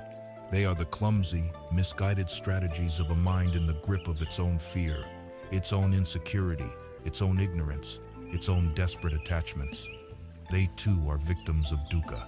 To practice compassion, then, is to learn to look at the person who has caused us pain and to silently ask, what must it be like to be you? What fears, what wounds, what desperate cravings are driving your actions? We do not need to know the specific answers. The act of asking the question itself is transformative. It begins to soften the hard, brittle shell of our anger. It shifts our perspective from seeing a monolithic villain to seeing a complex, flawed, and suffering human being, just like ourselves. It is absolutely crucial to understand that this does not mean condoning their behavior. Compassion is not a doormat. It is not about saying, "What you did was okay." It is not about abandoning our boundaries or allowing ourselves to be harmed again. We can still say no. We can still hold people accountable. We can still remove ourselves from toxic situations. But we can do so from a place of clear-eyed, sorrowful wisdom rather than blind, reactive hatred. The difference is profound. One path leads to ongoing conflict and inner poison. The other leads to peace and self-liberation. This reframes the entire concept of forgiveness. We are often taught that forgiveness is a gift we bestow upon the person who wronged us, a pardon they may or may not deserve. This view makes forgiveness incredibly difficult. But from a compassionate perspective, forgiveness has very little to do with the other person. Forgiveness is the act of setting ourselves free. It is the conscious decision to stop drinking the poison of resentment and expecting the other person to die. It is the choice to cut the energetic cord that binds us to the past so that we can reclaim our present. It is a declaration that says, "I will no longer allow your past actions to dictate the quality of my heart today." Forgiveness, ultimately, is the final, courageous act of compassion for oneself. The most powerful illustration of this transformative force is the story of the Buddha and the fearsome murderer, Angulimala. Angulimala was a name that struck terror into the hearts of everyone in the region. He was a ruthless killer who stalked the forests, and as a macabre trophy of his kills, he wore a garland made from the fingers of his victims. His name literally meant finger garland. Entire villages were abandoned in fear of him. He was not just a criminal, he was seen as a demonic force of pure evil. One day, the Buddha, despite the warnings of the terrified townspeople, calmly and deliberately began to walk down the road that led into Angulimala's forest. He was walking directly into the heart of terror. Soon enough, Angulimala saw him. Seeing a lone monk, an easy target, he grabbed his sword and began to run. But a strange thing happened. Though the Buddha was only walking at a serene, normal pace, Angulimala, running with all his might, could not catch up to him. Exhausted and enraged, he finally shouted, "Stop, monk, stop!" The Buddha did not break his stride, but he replied over his shoulder with a calm, clear voice, "I have stopped, Angulimala. It is you who have not stopped." Angulimala was stunned into silence. What could this mean? He demanded an explanation. The Buddha turned to him, his gaze filled not with fear, but with an immense, unshakable compassion. He said, "I have stopped forever, Angulimala. I have stopped the cycle of violence against all living beings. I have laid down the rod and the sword. It is you who have not stopped. You have not stopped the killing. You have not stopped the cycle of hatred. You have not stopped running on the wheel of your own rage and suffering." In that moment, something broke within Angulimala. For the first time, someone was looking at him not with terror, but with a deep, penetrating understanding. He saw the utter fearlessness of the Buddha, a peace so profound that it could not be threatened. He suddenly saw the futility and misery of his own life, the endless suffering he was creating for himself and for others. The Buddha's compassion had pierced through layers of rage and delusion and touched the core of his being. Weeping, Angulimala threw down his sword, knelt at the Buddha's feet, and begged to be accepted as a monk. He went on to become an enlightened disciple, his life a testament to the fact that no one is beyond the reach of transformation. This story reveals the true nature of compassion. It is not a weak or sentimental emotion. It is a powerful, fearless, transformative force. If compassion can reach a man like Angulimala, can it not reach the ordinary confusion and pain that drive the people in our own lives? It teaches us that beneath the most monstrous of actions, there is a suffering being who has lost their way. When we can touch that understanding in our own hearts, our need to blame and punish begins to fade, replaced by a deep and quiet wisdom. We see that we are all, in our own ways, struggling. We are all stumbling. We are all trying to find our way out of the forest of our own suffering. This recognition is the final dissolution of the illusion of us versus them. It is the dawn of a profound sense of we. This compassionate heart, which has learned to care for itself and now overflows with care for others, is a beautiful place to be. It is a source of strength and peace, but it is also a sensitive instrument. How do we engage with a suffering world from this place of openness without becoming overwhelmed? How do we translate this heartfelt feeling into sustained, wise, and effective action? This requires a special kind of energy, a balanced and skillful application of our will. This leads us to the exploration of right effort and the wisdom of walking the middle way. Having cultivated a heart of compassion for ourselves and for others, we are faced with the challenge of living from this place in a complex and often difficult world. A compassionate intention is the beautiful, silent music of the soul. But how do we play this music in our daily lives? How do we apply our energy in a way that is both effective and sustainable, that neither burns us out nor allows us to stagnate? This brings us to the crucial practice of right effort, a path of profound skillfulness that is guided by the wisdom of the middle way. Right effort, or samavayama, is the sixth step on the Eightfold Path, and it can be understood as the art of wise energy management. The Buddha did not teach that we should simply try harder, gritting our teeth and forcing our way through obstacles. He taught that effort, like any other tool, must be used with intelligence and precision. He described right effort as having four distinct aspects, the work of a wise gardener tending the soil of the mind. First, there is the effort to prevent unwholesome states from arising. This is the wisdom of seeing a destructive pattern begin to form a spiral of negative self-talk, a surge of anger and choosing not to water that seed. Second, there is the effort to abandon unwholesome states that have already arisen. This is the active work of letting go of a grudge, interrupting a cycle of obsessive worry, or releasing the grip of blame. Third, there is the effort to cultivate wholesome states that have not yet arisen. This is the intentional practice of bringing mindfulness, kindness, and compassion into our experience where they were previously absent. And fourth, there is the effort to maintain wholesome states that are already present. It is not enough to feel a moment of peace. We must make the effort to nurture it, to create the conditions for it to continue and grow. This model of skillful effort is entirely dependent on one of the most fundamental teachings of the Buddha, the middle way. This is not a path of compromise or mediocrity. It is a transcendent path of balance that avoids the two extremes that cause so much suffering. The Buddha used the powerful metaphor of tuning a lute. If you tighten the string too much, it becomes shrill and eventually snaps.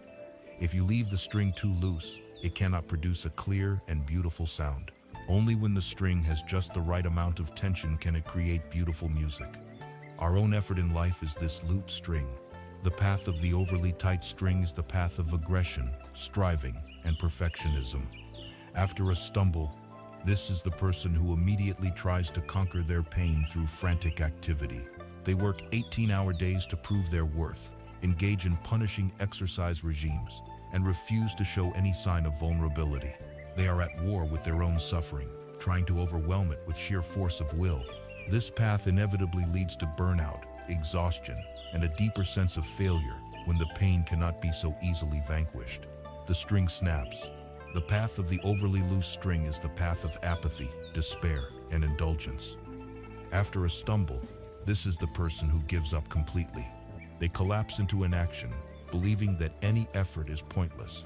They might numb their pain with endless distractions, binge-watching television, overeating. Substance abusers sink into the quicksand of self-pity. This path leads to stagnation, a withering of the spirit, and a life lived in the gray shadows of what could have been. The string is too slack to make any music at all. The middle way is the well-tuned string. It is the wisdom to know when to apply effort and when to allow for rest. It is the balance of accepting our present reality while taking gentle, sustainable steps toward a more wholesome future. After a stumble, the middle way means giving ourselves permission to grieve, to feel our pain without judgment. It also means, when we are ready, making a gentle, persistent effort to re-engage with life. It is not about climbing the whole mountain in one day. It is about taking one small, compassionate step. The most profound illustration of this path is the story of the Buddha's own life. He lived both extremes before discovering the truth that lay between them. He was born a prince, Siddhartha Gautama, into a life of unimaginable luxury. His father, the king, surrounded him with every possible pleasure and shielded him from all sights of suffering. He had beautiful palaces, fine clothes, delicious food, and constant entertainment. This was the life of the loose string. It was a life of pure sensual indulgence. And yet, in the midst of this perfection, Siddhartha felt a deep, underlying dissatisfaction, the hum of dukkha. He realized that a life dedicated only to pleasure was shallow and could not provide lasting happiness. So, he chose the other extreme. He left the palace, renounced his title, and became a homeless ascetic, determined to find the root of suffering through force of will. For 6 years, he practiced the most severe forms of self-mortification. He pushed his body and mind to their absolute limits. He learned to hold his breath for painful lengths of time. He ate only a few grains of rice a day until his ribs protruded and he could feel his spine through his stomach, and he slept on beds of thorns. He was tightening the string of his being to its absolute maximum, believing that by crushing the body, he could liberate the spirit. But all this effort brought him no closer to enlightenment. It only brought him to the brink of death. One day, having collapsed from sheer exhaustion near a river, he was found by a young village girl named Sujata. She offered him a simple bowl of rice and milk. In that moment, something shifted. He realized that for 6 years he had been at war with himself, and it had led him nowhere. Torturing his body was just as fruitless as indulging it. He understood that the body was not an enemy to be conquered, but an instrument to be cared for. The lute string could not make music if the lute itself was broken. With a newfound clarity, he accepted the meal, nourished his body, and regained his strength. He had abandoned both extremes, the path of pleasure and the path of pain, and had discovered the middle way. It was with this balanced mind and nourished body that he sat beneath the Bodhi tree, with a calm but unwavering determination, and finally awakened to the true nature of reality. This ancient story is our story. In the face of our own failures, we are tempted by these same extremes. Our society often champions the tight string, the hustle culture that tells us to power through, to never show weakness, to bounce back immediately. Or we can be seduced by the loose string, the culture of victimhood and despair that tells us our problems are insurmountable and that we are helpless. The middle way offers a more compassionate and sustainable path. It is the practice of asking ourselves with kindness, what is the wisest use of my energy right now? Sometimes, the answer is to rest, to be still, to allow for healing. At other times, the answer is to take one small, wholesome step. It might be to go for a walk in nature. It might be to cook a healthy meal. It might be to reach out to a friend. It might be to sit in mindful silence for just 5 minutes. It is not about grand, heroic gestures. It is about gentle, persistent effort, guided by compassion. Right effort, then, is the art of tuning the instrument of our own being. It is the wisdom to apply just enough tension, in just the right way, so that our lives can produce a clear and beautiful sound. But learning to tune an instrument, especially one as complex as a human life, is incredibly difficult to do in isolation. We often misjudge the pitch, tightening the strings too much out of anxiety, or leaving them too slack out of weariness. We need guidance. We need support. We need a community of fellow travelers who can help us hear the notes more clearly and who can remind us of the music we are trying to make. This fundamental need for support and companionship brings us to the next essential pillar of the path, the refuge and wisdom of the Sangha, the community. Having learned to tune the instrument of our own being through right effort, we discover a sustainable, compassionate way to engage with the world. We learn to walk the middle way, avoiding the pitfalls of aggressive, striving, and passive despair. Yet, this journey is not meant to be undertaken in a vacuum. The Western myth of the solitary hero, the rugged individual who overcomes all obstacles through sheer force of will, is a lonely and often brutal fiction. The Buddhist path offers a wiser, more realistic, and infinitely more compassionate alternative. It recognizes that we are fundamentally interconnected beings, and that our spiritual growth is not a private project, but a communal one. This understanding leads us to take refuge in what are known as the 3 jewels: the Buddha, representing our own potential for awakening; the Dharma, the teachings and the universal truth they point to; and the Sangha, the community of fellow travelers on the path. It is this 3rd jewel, the Sangha, that provides the living, breathing context in which our practice comes alive. The word Sangha traditionally referred to the community of ordained monks and nuns, but its meaning has expanded to embrace anyone who shares a commitment to the path of awareness and compassion. Your Sangha is your spiritual family. It is the circle of noble friends, Kalyana, Mitta, who support, challenge, and inspire you. In the modern world, this can take many forms. It might be a formal meditation group that meets weekly in a quiet hall. It could be a book club dedicated to exploring spiritual wisdom. It could be a trusted therapist or a wise mentor who guides you with compassion. It could even be a small, intimate circle of friends with whom you have made a conscious agreement to be vulnerable, to speak your truth, and to support each other's growth.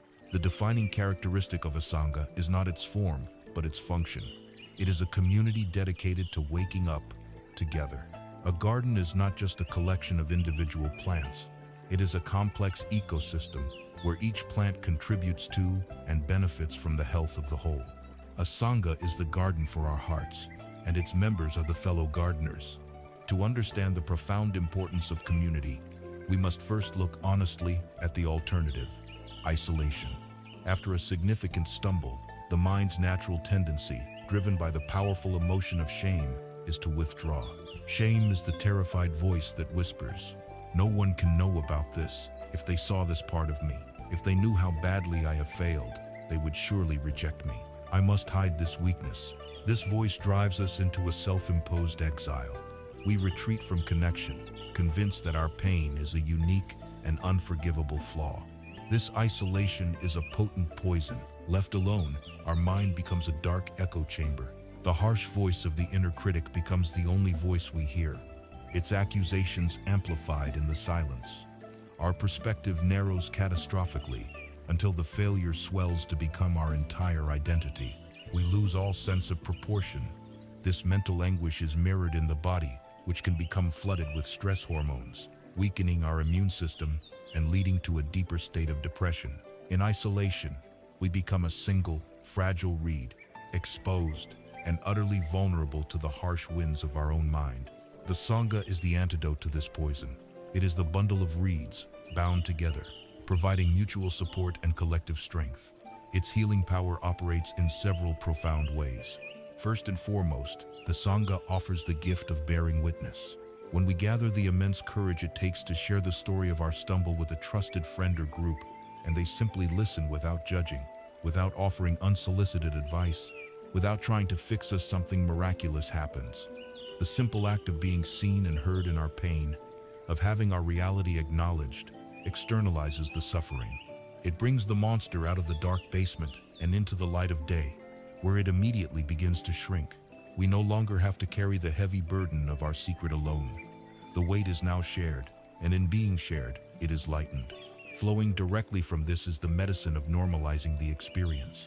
As we tell our story, the most healing words we can ever hear in response are not words of advice, but the simple, humble phrase, "Me too." When a person we admire and respect shares their own story of a similar stumble, a similar feeling of failure or shame, the isolating prison of our own perceived inadequacy is shattered. We realize, on a deep, visceral level, that our struggle is not a sign of our unique brokenness, but a part of the universal human condition. This is the lived experience of the principle of common humanity. The shame that thrives on secrecy and isolation cannot survive in an atmosphere of shared vulnerability. A true Sangha also serves as a mirror of the noble friend. We all have blind spots. We are all caught in habitual patterns of thought and unhelpful narratives that we are unable to see for ourselves. A compassionate community can act as a clear and gentle mirror, reflecting back to us what we cannot see. A noble friend might gently point out, "I've noticed that whenever you talk about this, you use very harsh language against yourself," or "It sounds like you're telling yourself a story that this one event defines your entire future. Is that really true?" This is not criticism. It is a skillful, loving act that helps us to break free from our own self-limiting prisons of thought. It helps us to see the bars of a cage that we didn't even know we were in.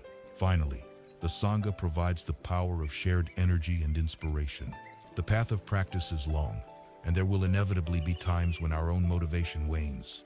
when our effort feels like the loose string on the lute. In these moments, the collective energy of the group can carry us. Simply showing up to a meditation group, even when we don't feel like it, and sitting in silence with others who are also making an effort, can rekindle our own resolve. Seeing a friend practice kindness in a difficult situation inspires us to do the same. When we are lost in despair and lose hope for ourselves, the community can hold that hope for us. They can see the Buddha potential within us, even when we cannot. They can remind us of our own innate strength, resilience, and capacity for wisdom, reflecting back to us a vision of ourselves that is larger and more whole than the one defined by our failure. The Buddha himself used a powerful parable to teach this truth of mutual dependence. One of his chief disciples, Sariputta, asked him about the nature of causality. In response, the Buddha told a story of two sheaves of reeds. Imagine, Sariputta, he said, two sheaves of reeds standing in an open field. They are only able to stand upright because they are leaning against each other. If you were to pull one sheaf away, the other would immediately fall to the ground. And if you were to pull the other away, the first would also fall. He went on to explain that this is the nature of all phenomena, how everything in existence arises in dependence upon other things. While this teaching has deep philosophical implications, its application to community is direct and profound. We are the reeds. Alone, we are fragile, easily toppled by the winds of adversity, by the inevitable stumbles of life. But when we come together, when we lean on each other, when we create a community of mutual support and shared intention, we become strong. We can weather the storms together. Our collective presence creates a resilience that is far greater than the sum of its individual parts. Being a part of a sangha, however, is not a passive experience. It requires our active participation. It asks us to cultivate the skills of being a noble friend to others, just as we receive that friendship ourselves. It requires us to practice deep, non-judgmental listening. It asks us to be mindful of our speech, ensuring our words are intended to heal rather than harm. It requires us to have the courage to be vulnerable, and equally, to have the integrity and care to hold the vulnerability of others as a sacred trust. It requires the simple, profound commitment to show up, to be present for ourselves and for the others who are sharing this path with us. The Sangha, then, is the living, breathing context for our entire journey. It is the fertile soil that allows the seeds of the Dharma to take root and grow within us. It is the raft, built together, that helps to carry us across the turbulent waters of our own suffering. It is the ultimate expression of the truth that our liberation is inextricably bound up with the liberation of all. The strength and health of this precious community, however, depends entirely upon the quality of the connections within it. The threads that weave us together are made of our words and our silences, how we communicate, how we listen, how we share our truth. These are not incidental details. They are the essential practices that determine whether our garden will be a place of healing and growth or a place of discord. This understanding leads us directly to the next crucial element of the path, the practice of right speech. Having recognized the vital importance of community, of the Sangha, we must now turn our attention to the very medium through which community is built and sustained: communication. The connections between us are woven from the threads of our words, our silences, our listening. Speech is not merely the transmission of information. It is a powerful force, a form of energy that has the capacity to create worlds or to destroy them. A single, cruel word can echo in a person's mind for a lifetime, while a single, kind word can offer a ray of light in the darkest of moments. The practice of right speech, or samavaka, is the conscious and skillful wielding of this creative power. It is the art of using our words to heal, not to harm, and it begins with the words we speak to ourselves. Right speech is the first of the 3 pillars of ethical conduct on the Eightfold Path, highlighting its foundational role. It is traditionally defined by 4 beautiful and practical guidelines, which we can understand as 4 gates through which any word should pass before it is spoken. The first gate is truthfulness. We are encouraged to abstain from lying. On the surface, this is simple, but it extends far beyond mere factual accuracy. It is a commitment to a deep and radical honesty, especially with ourselves. After we stumble, the inner critic becomes a master liar. It tells us overarching, definitive falsehoods based on a single event. It says, "You are useless. You are a failure. You will never be happy." These are lies. Right speech, in this context, is the courageous act of telling ourselves the truth. The truth is, I am a person who is hurting right now. The truth is, I made a mistake and I can learn from it. The truth is, my worth is not defined by this single outcome. To speak the truth to ourselves is to dismantle the lies that form the very foundation of our suffering. The second gate is harmonious speech. We are guided to abstain from slander, gossip, or any words that are intended to create division and conflict between people. This is the practice of refusing to use speech as a weapon to poison one person's mind against another. In the aftermath of a failure, especially one involving others, the temptation to do this is immense. We want to rally people to our side, to have our story of victimhood validated by creating a common enemy. Right speech asks us to resist this temptation. It asks us to use our words not to build walls of blame and resentment, but to, where possible, build bridges of understanding. It is a commitment to being an agent of harmony, not discord. The third gate is gentle speech. This is the commitment to abandon all harshness, insults, yelling, sarcasm, cruelty, and abusive language. Again, this practice must begin with our own internal dialogue. We must make a firm resolve to stop speaking to ourselves with a harshness we would never tolerate from another. We must fire the abusive inner critic and replace it with the gentle, encouraging voice of the kind friend we have been cultivating. Only when we can offer this gentleness to ourselves can we authentically offer it to others.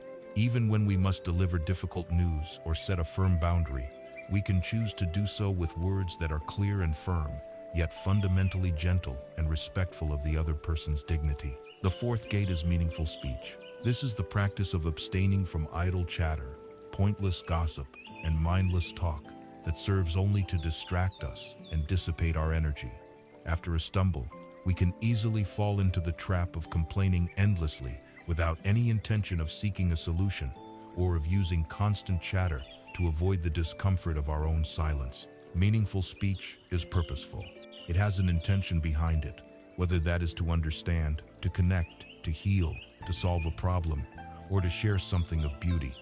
This doesn't mean we can never be lighthearted or tell a joke. Joyful connection is deeply meaningful. It simply means we become more aware of the purpose of our words, using them as a tool for wholesome ends rather than as a mindless distraction. However, the practice of right speech is not only about what we say. It is, perhaps even more importantly, about how we listen and when we choose not to speak at all. The counterpart to meaningful speech is deep listening. This is a practice of immense generosity.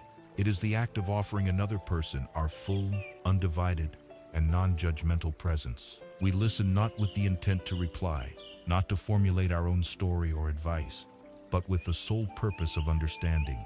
We listen for the feelings beneath the words. When a friend in our Sangha is sharing the story of their pain, this is the greatest gift we can offer. To be truly heard, without interruption or judgment, is to feel seen and validated, and it is a profoundly healing experience. And sometimes, the most skillful and compassionate form of communication is noble silence. This is not the cold, awkward silence of disapproval, nor the empty silence of inattention. Noble silence is a conscious, compassionate choice.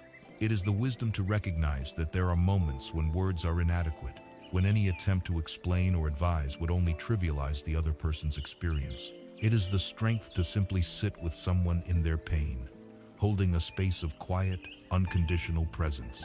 In a world saturated with noise and chatter, the gift of a shared peaceful silence can be a powerful balm for a wounded heart. There is an old story that speaks to the irrevocable power of our words. A man in a village spread a series of malicious rumors about a local hermit.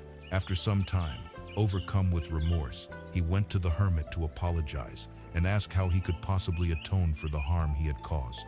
The hermit listened patiently, then handed the man a feather pillow. "Go to the highest hill in the village," he instructed. "Cut open this pillow and shake every last feather into the wind. Then come back to me." The man, though confused, did as he was told. He returned to the hermit and said, "I have done it." The hermit then said, "Good. Now, for the second part of your atonement, go and gather every single one of those feathers and put them back in the pillow." The man was aghast. "But that's impossible," he cried. "The wind has carried them everywhere. They are on rooftops, in trees, in fields, miles away. I could never find them all." The hermit looked at him with a steady gaze and said, "So it is with your words. Like these feathers, they have spread on the winds of rumor and gossip. You can never retrieve them all. You can never fully undo the harm they have done." This parable is a sobering reminder that our words have a life of their own once they leave us. They lodge themselves in the minds of others and in our own, creating our reality moment by moment. The harsh, critical lies we tell ourselves about our failures also scatter like feathers, becoming a toxic part of our inner environment, difficult to retrieve. Right speech, then, is a practice of profound care and responsibility. It is the recognition that with every sentence, we are either polluting or purifying our world, both internal and external. We are either building prisons of misunderstanding and cruelty, or we are co-creating a reality of kindness, truth, and clarity. To speak with this level of mindfulness, especially when we are under the stress of a recent stumble, requires more than just good intentions.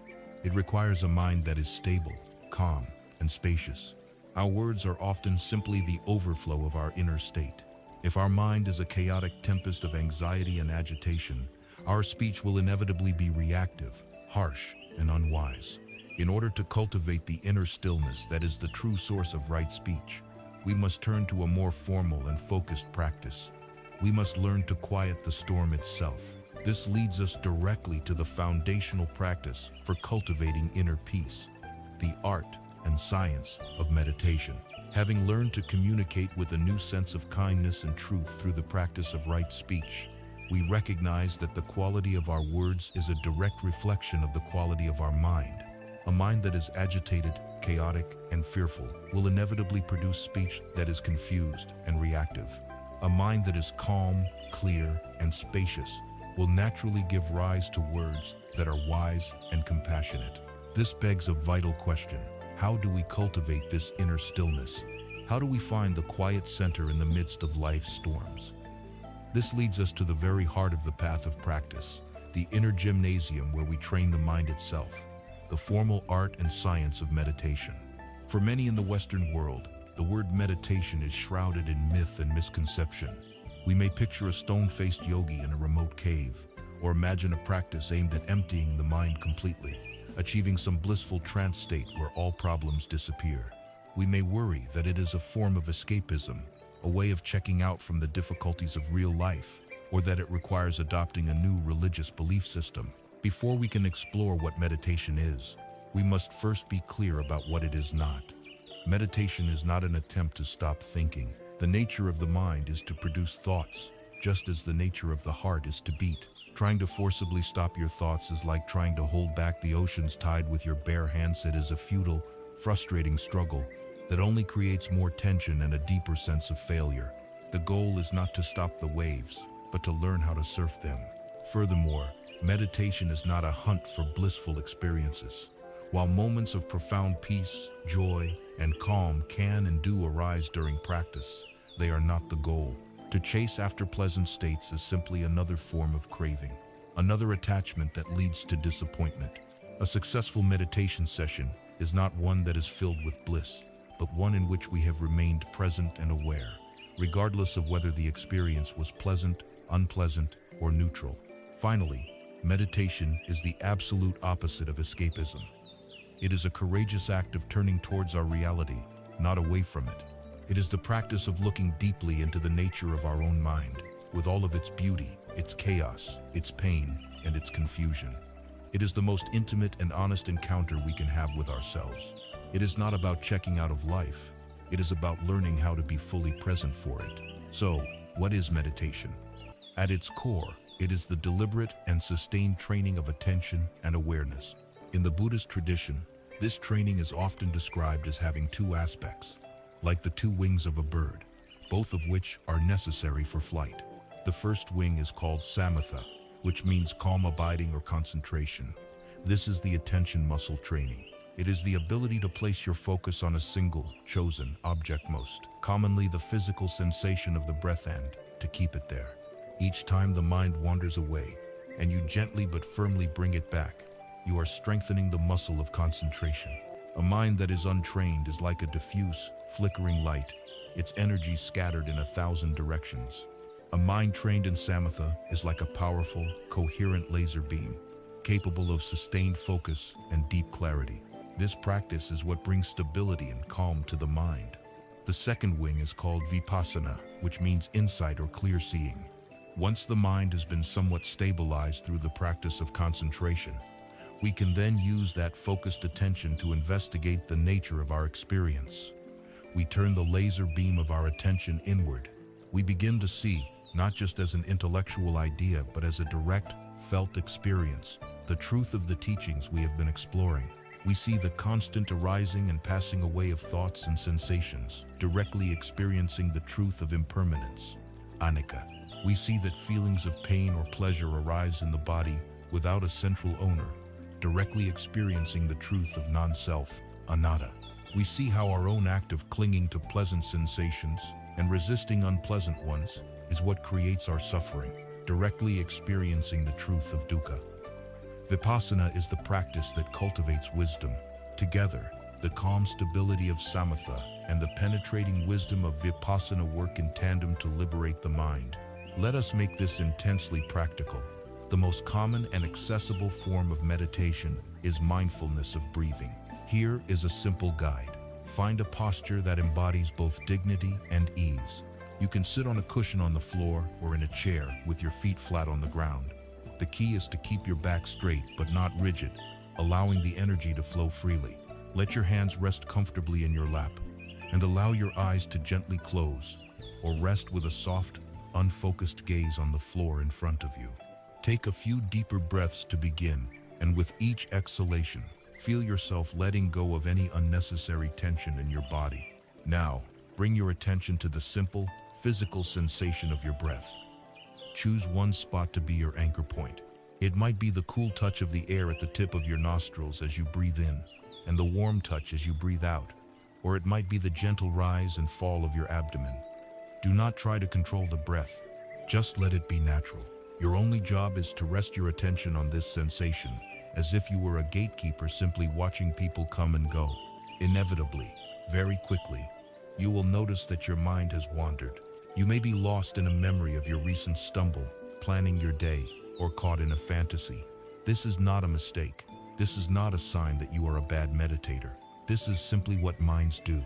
The moment you realize your mind has wandered is a moment of success, a moment of mindfulness. The practice is a gentle, three-step dance. First, you recognize without any judgment or criticism that the mind has drifted. Second, you gently release the thought or distraction, letting it go as you would release a cloud passing in the sky. Third, you kindly and patiently return your full attention to the anchor of the breath. You will do this over and over again. This returning is the core of the practice. Every time you bring your wandering mind back to the breath, you are performing one repetition, one bicep curl for the muscle of your attention. The central metaphor for this entire process is that of a muddy lake.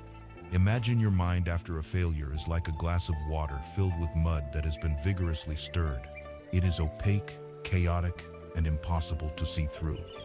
The mud is the whirlwind of your anxious thoughts, your painful memories, your self-recrimination. Your first instinct is to try and fix it. You try to force the thoughts to stop, which is like trying to hold the mud down with your hand, only stirring it up more. You try to distract yourself, which is like shaking the glass, making it even murkier. Meditation offers a radically different approach. It is the simple act of placing the glass of water on a table and letting it be still. By resting our attention on the anchor of the breath, we stop stirring the mind. We simply sit and watch, and then a natural process takes over. Slowly, particle by particle, the sediment of our agitated thoughts and emotions begins to settle. Without any force, without any struggle, the water begins to clear. The practice of meditation does not get rid of the mutor history, our conditioning, our pain, but it allows it to settle, revealing the inherent clarity and stillness of the water that was always there, just obscured. The mind's natural state, beneath the agitation is one of clarity, peace, and luminosity. The ultimate fruit of this practice, especially in the context of dealing with life's stumbles, is the creation of a sacred pause.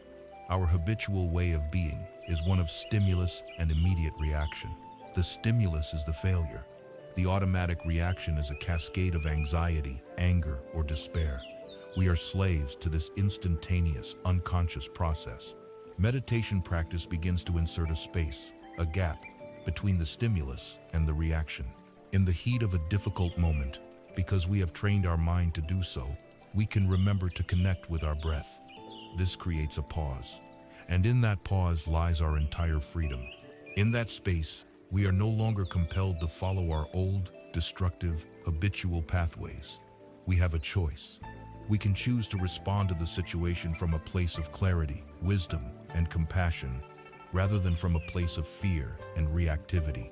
We are no longer a billiard ball, knocked around the table by external events. We become the player, able to see the whole table and choose our next move wisely. Meditation, therefore, is not an escape from life's difficulties. It is the most effective training we have for navigating them with grace and resilience.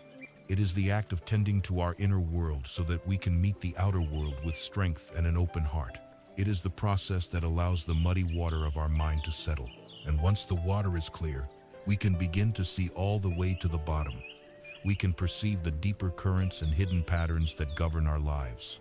We begin to see how the mud is not separate from the water, how the difficult events of our lives are not separate from the larger web of existence. This newfound clarity allows us to perceive a truth that is both profound and healing. The truth of our radical interconnectedness with all things. Through the dedicated practice of meditation, we have allowed the muddy, turbulent waters of our mind to settle. In the stillness that emerges, a new kind of seeing becomes possible. The water is now clear. We can see below the surface, beyond the fleeting ripples of our daily thoughts and emotions, and perceive the deeper currents that shape our existence. It is here, in this clarity, that we can begin to grasp one of the most profound and healing insights of the Buddhist path, the wisdom of interconnectedness. This is the understanding that nothing exists in isolation, that everything in the universe arises in dependence upon everything else. The Buddha called this pratityasamutpada, or dependent origination. The Zen master Thich Nhat Hanh gave it a beautiful modern name, interbeing. The principle is elegantly simple, yet its implications are vast. It can be stated this way: this is because that is. This is not because that is not. From the arising of this, that arises. From the ceasing of this, that ceases. This means that no thing, no person, no event has a separate, independent self. A flower, for example, cannot exist by itself. It requires non-flower elements to be: sunlight, rain, soil, air, and the work of insects. The flower is made entirely of these non-flower elements. It interacts with the entire cosmos. A wave has no separate identity from the ocean, the wind that shapes it, and the gravitational pull of the moon. To be a wave is to be in relationship with everything else. Our modern culture, however, has taught us the opposite. It champions the myth of the separate self, the isolated individual, the self-made man or woman. We are taught to see ourselves as islands, solely responsible for our own triumphs and, more painfully, for our own failures. This island mentality is a heavy burden. When we succeed, it feeds a fragile ego. But when we stumble, it becomes a source of immense, crushing suffering. If we believe we are an island, then any failure that occurs on our shores is entirely and exclusively our fault. The weight of this personalized blame is what turns a simple mistake into a deep wound of shame. It is the voice that says, "It's all my fault. I am the sole cause of this disaster." The wisdom of interbeing is the gentle but powerful antidote to this toxic illusion. It invites us to look at our stumble, not as an isolated event on our personal island, but as a complex event arising from a vast, intricate web of causes and conditions, stretching infinitely outwards in time and space. Take, for example, the failure of a business project. The island mentality would say, "I failed because I wasn't smart enough," or "I didn't work hard enough." The lens of inner being invites a more spacious and truthful inquiry. Yes, our own decisions and efforts were one condition, But what were the other conditions? There was the economic climate, the unexpected actions of a competitor, the personal struggles of a team member that affected their work, the limitations of the available technology. Going deeper, there was the education we received, which shaped our way of thinking, the cultural values we absorbed about success and failure, the historical events that shaped the market we were operating in. Our parents and their parents, and all of their life experiences were conditions. The rain that fell on the crops that fed the people who built the computers we used were conditions. When we look with this level of depth, we see that our personal failure was, in fact, an impersonal event, the coming together of countless causes and conditions from across the entire universe. It could not have been any other way, because all the conditions that created it were in place. This perspective does not absolve us of responsibility. It transforms it. It replaces the heavy, toxic burden of self-blame with a lighter, wiser understanding of causality. It moves us from the emotional prison of "I am a bad person" to the clear-eyed observation. A multitude of conditions, including my own actions, converge to produce this undesirable result. This diffusion of blame allows the intense, personalized sting of shame to dissolve. It opens up a space for genuine learning, for seeing the whole picture more clearly, so that in the future, we might act in a way that helps to create a different set of conditions. The Zen master Thich Nhat Hanh taught this with the beautiful image of seeing a cloud in a simple sheet of paper. He would invite us to look deeply at a piece of paper in our hand. If we look deeply, he would say, we can see the sunshine in it. Without the sun, the forest cannot grow. Without the forest, the tree cannot grow. Without the tree, we cannot make paper. So, the sun is in the paper. He would continue, if we look further, we can see a cloud. Without a cloud, there can be no rain. Without rain, the tree cannot grow. So the cloud is in this sheet of paper. He would trace the web outwards. The logger who cut down the tree is in the paper. His breakfast of bread is in the paper, which means the wheat field and the farmer are also there. The logger's parents are in the paper. Our own mind, perceiving the paper, is in it. If we were to remove any one of these elements, the sun, the cloud, the logger, our mind, this sheet of paper, could not exist. It has no separate, independent self. It interes with everything else in the cosmos. So it is with our failure. Our stumble is exactly like that sheet of paper. It is full of the economy, full of our upbringing, full of the people we have interacted with, full of the weather, full of history. To see our failure in this way is to see it without the distorting lens of the ego. It is no longer my personal, shameful failure. It is simply an event, a manifestation of a universe of causes and conditions. This understanding is not an excuse for passivity. In fact, it has a second, equally powerful implication. If we are truly interconnected with everything, then our actions, words, and thoughts right now matter immensely. They are not small, isolated events that disappear without a trace. They are seeds we are planting in the vast, shared field of reality. Every mindful breath we take, every kind word we offer, every compassionate intention we cultivate, becomes a cause, a condition that ripples out through the web of interbeing, contributing to a more wholesome, compassionate future for ourselves and for all those we are connected to. This imbues our present moment with a profound sense of meaning and agency.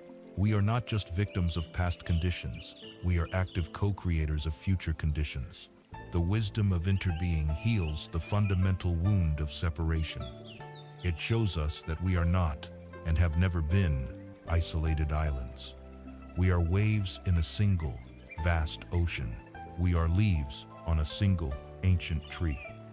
This deep, felt sense of belonging is a powerful antidote to the loneliness and alienation that often accompany a major life stumble. It assures us that we are part of something much larger than our individual successes and failures. This radical shift in perspective inevitably changes how we view the journey of our own life. If we are not separate from the world around us, then the obstacles we encounter are not separate from our path. The difficult people, the unexpected setbacks, the painful failures, these are not unfortunate roadblocks on the way to our destination. They are the very terrain of the path itself. The rocks in the river are not an obstruction to the river's flow.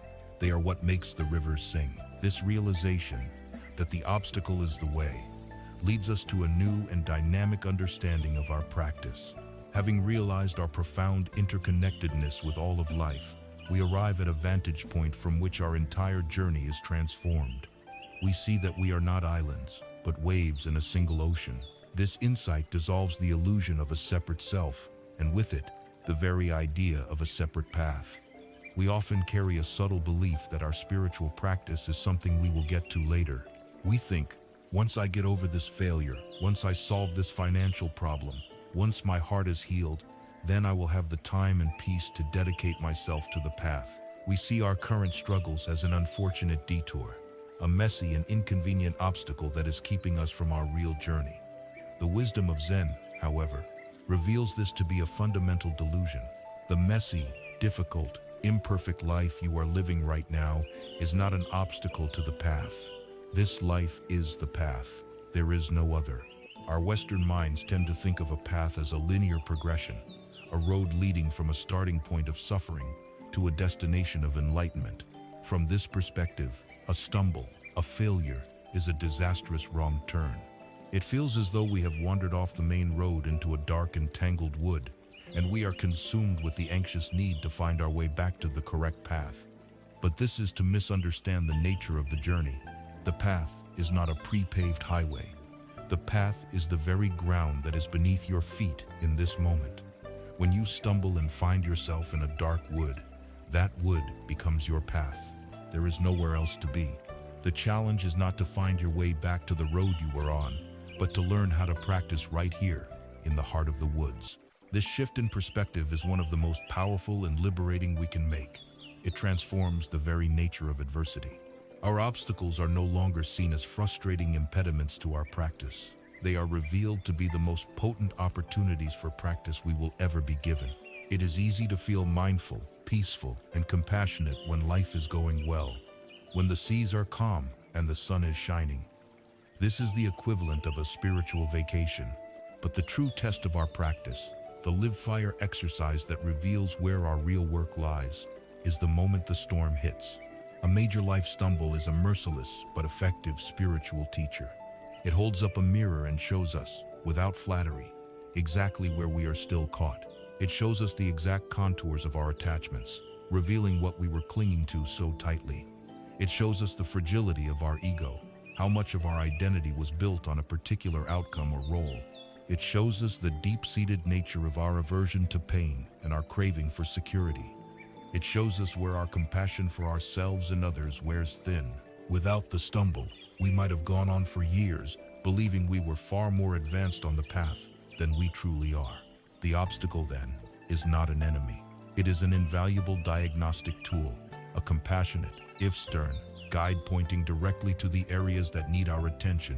With this understanding, the fundamental question we ask ourselves in times of difficulty changes. We move from the impatient, future-oriented question of a victim. When will this be over? How can I get past this? This question is rooted in non-acceptance and a desire to escape the present moment. We replace it with the mindful, present-oriented question of a student. What is this here to teach me? What is this moment asking of me? This simple shift in inquiry changes everything. It reframes the situation from a problem to be eliminated into a curriculum to be studied. The pain is no longer a random, meaningless affliction. It is a lesson waiting to be understood. The failure is no longer a verdict on our worth. It is the raw material from which wisdom is forged. There is a beautiful metaphor in nature for this way of being. The bamboo in the snow. Imagine a dense bamboo forest in the depths of winter, blanketed by a heavy, wet snow. A great oak tree in the same forest might stand rigid and proud, resisting the weight. But under a heavy enough load, its unyielding branches will crack and break. The bamboo, however, employs a different kind of strength. It does not resist the weight of the snow, it yields to it. It practices the wisdom of non-opposition. As the snow accumulates, the slender stalks of the bamboo bend lower and lower, their tips sometimes touching the very ground. It is an act of surrender, but it is not an act of defeat. This flexibility is its strength. The bamboo bends and bends until the angle is so steep that the snow can no longer hold on. In one smooth motion, the heavy white blanket slides off, and the bamboo, instantly unburdened, springs back upright, often flinging itself even higher than it stood before. It has not been broken by the weight. It has used the weight to cleanse itself. In our lives, the stumble, the grief, the shame, the losses, the heavy snow, our instinct is often to be like the oak tree, to stand rigid, to resist the pain, to deny our vulnerability. This rigidity is what causes us to break. The practice of turning the obstacle into the path is the practice of learning the wisdom of the bamboo. It is the courage to yield to the reality of our pain, to allow ourselves to bend under its weight without snapping. It is the willingness to feel what we are feeling, fully and without resistance. This intelligent, flexible yielding is what allows the snow of our suffering to eventually release its grip. By integrating the experience rather than fighting it, we emerge not broken, but more resilient, more flexible, and possessed of a deeper strength than before. We can bring this practice into our lives through a simple two-word mantra. This too. When we are feeling joy and success, we can whisper to ourselves, "This too is the path." When we are feeling bored, restless, or frustrated in our daily routine, we can acknowledge, "This too is the path."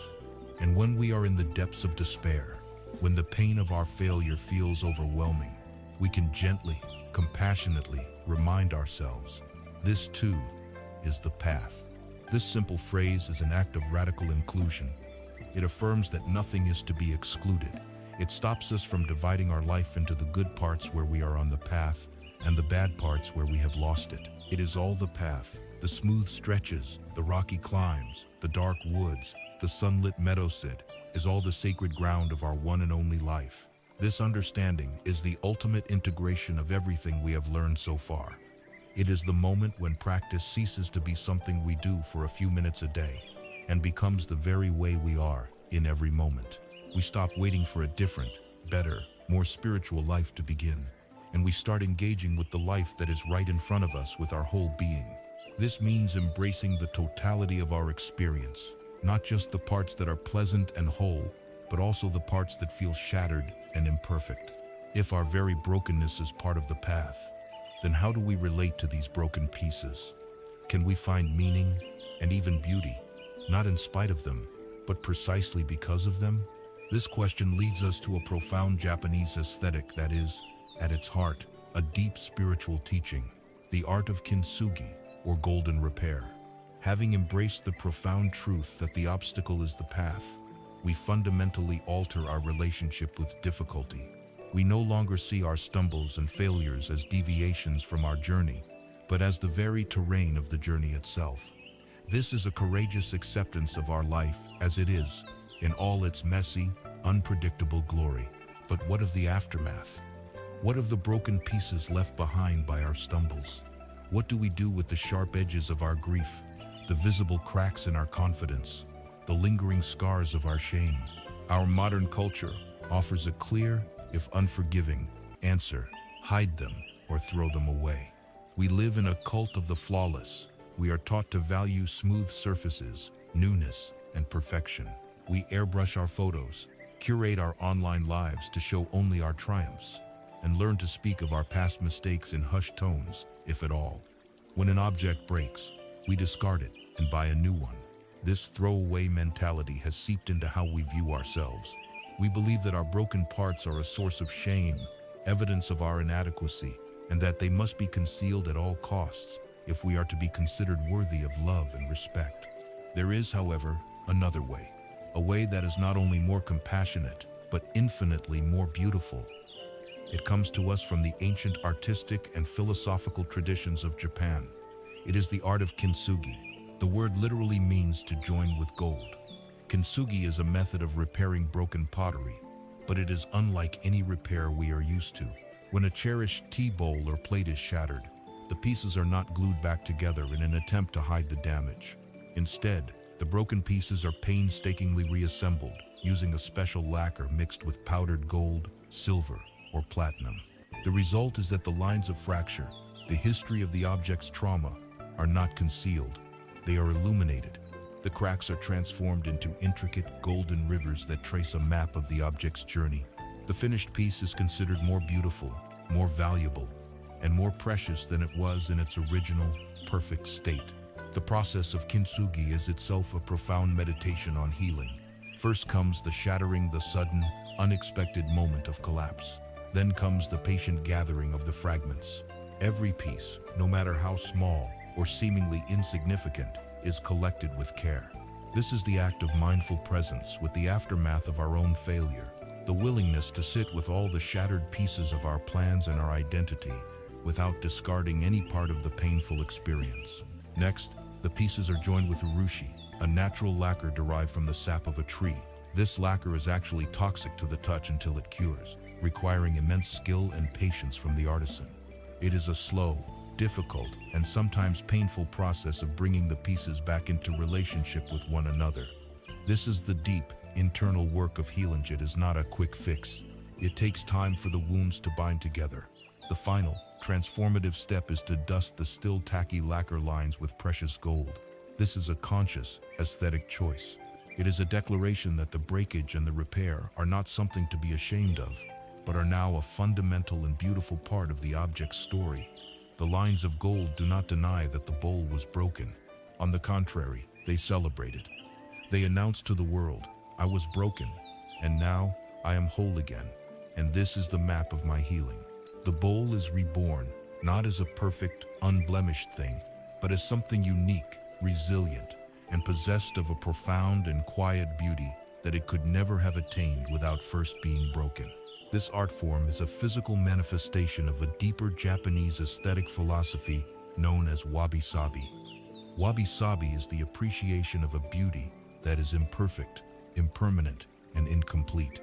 It is the gentle sadness of a falling leaf, the quiet dignity of a weathered stone, the rustic simplicity of a handmade cup.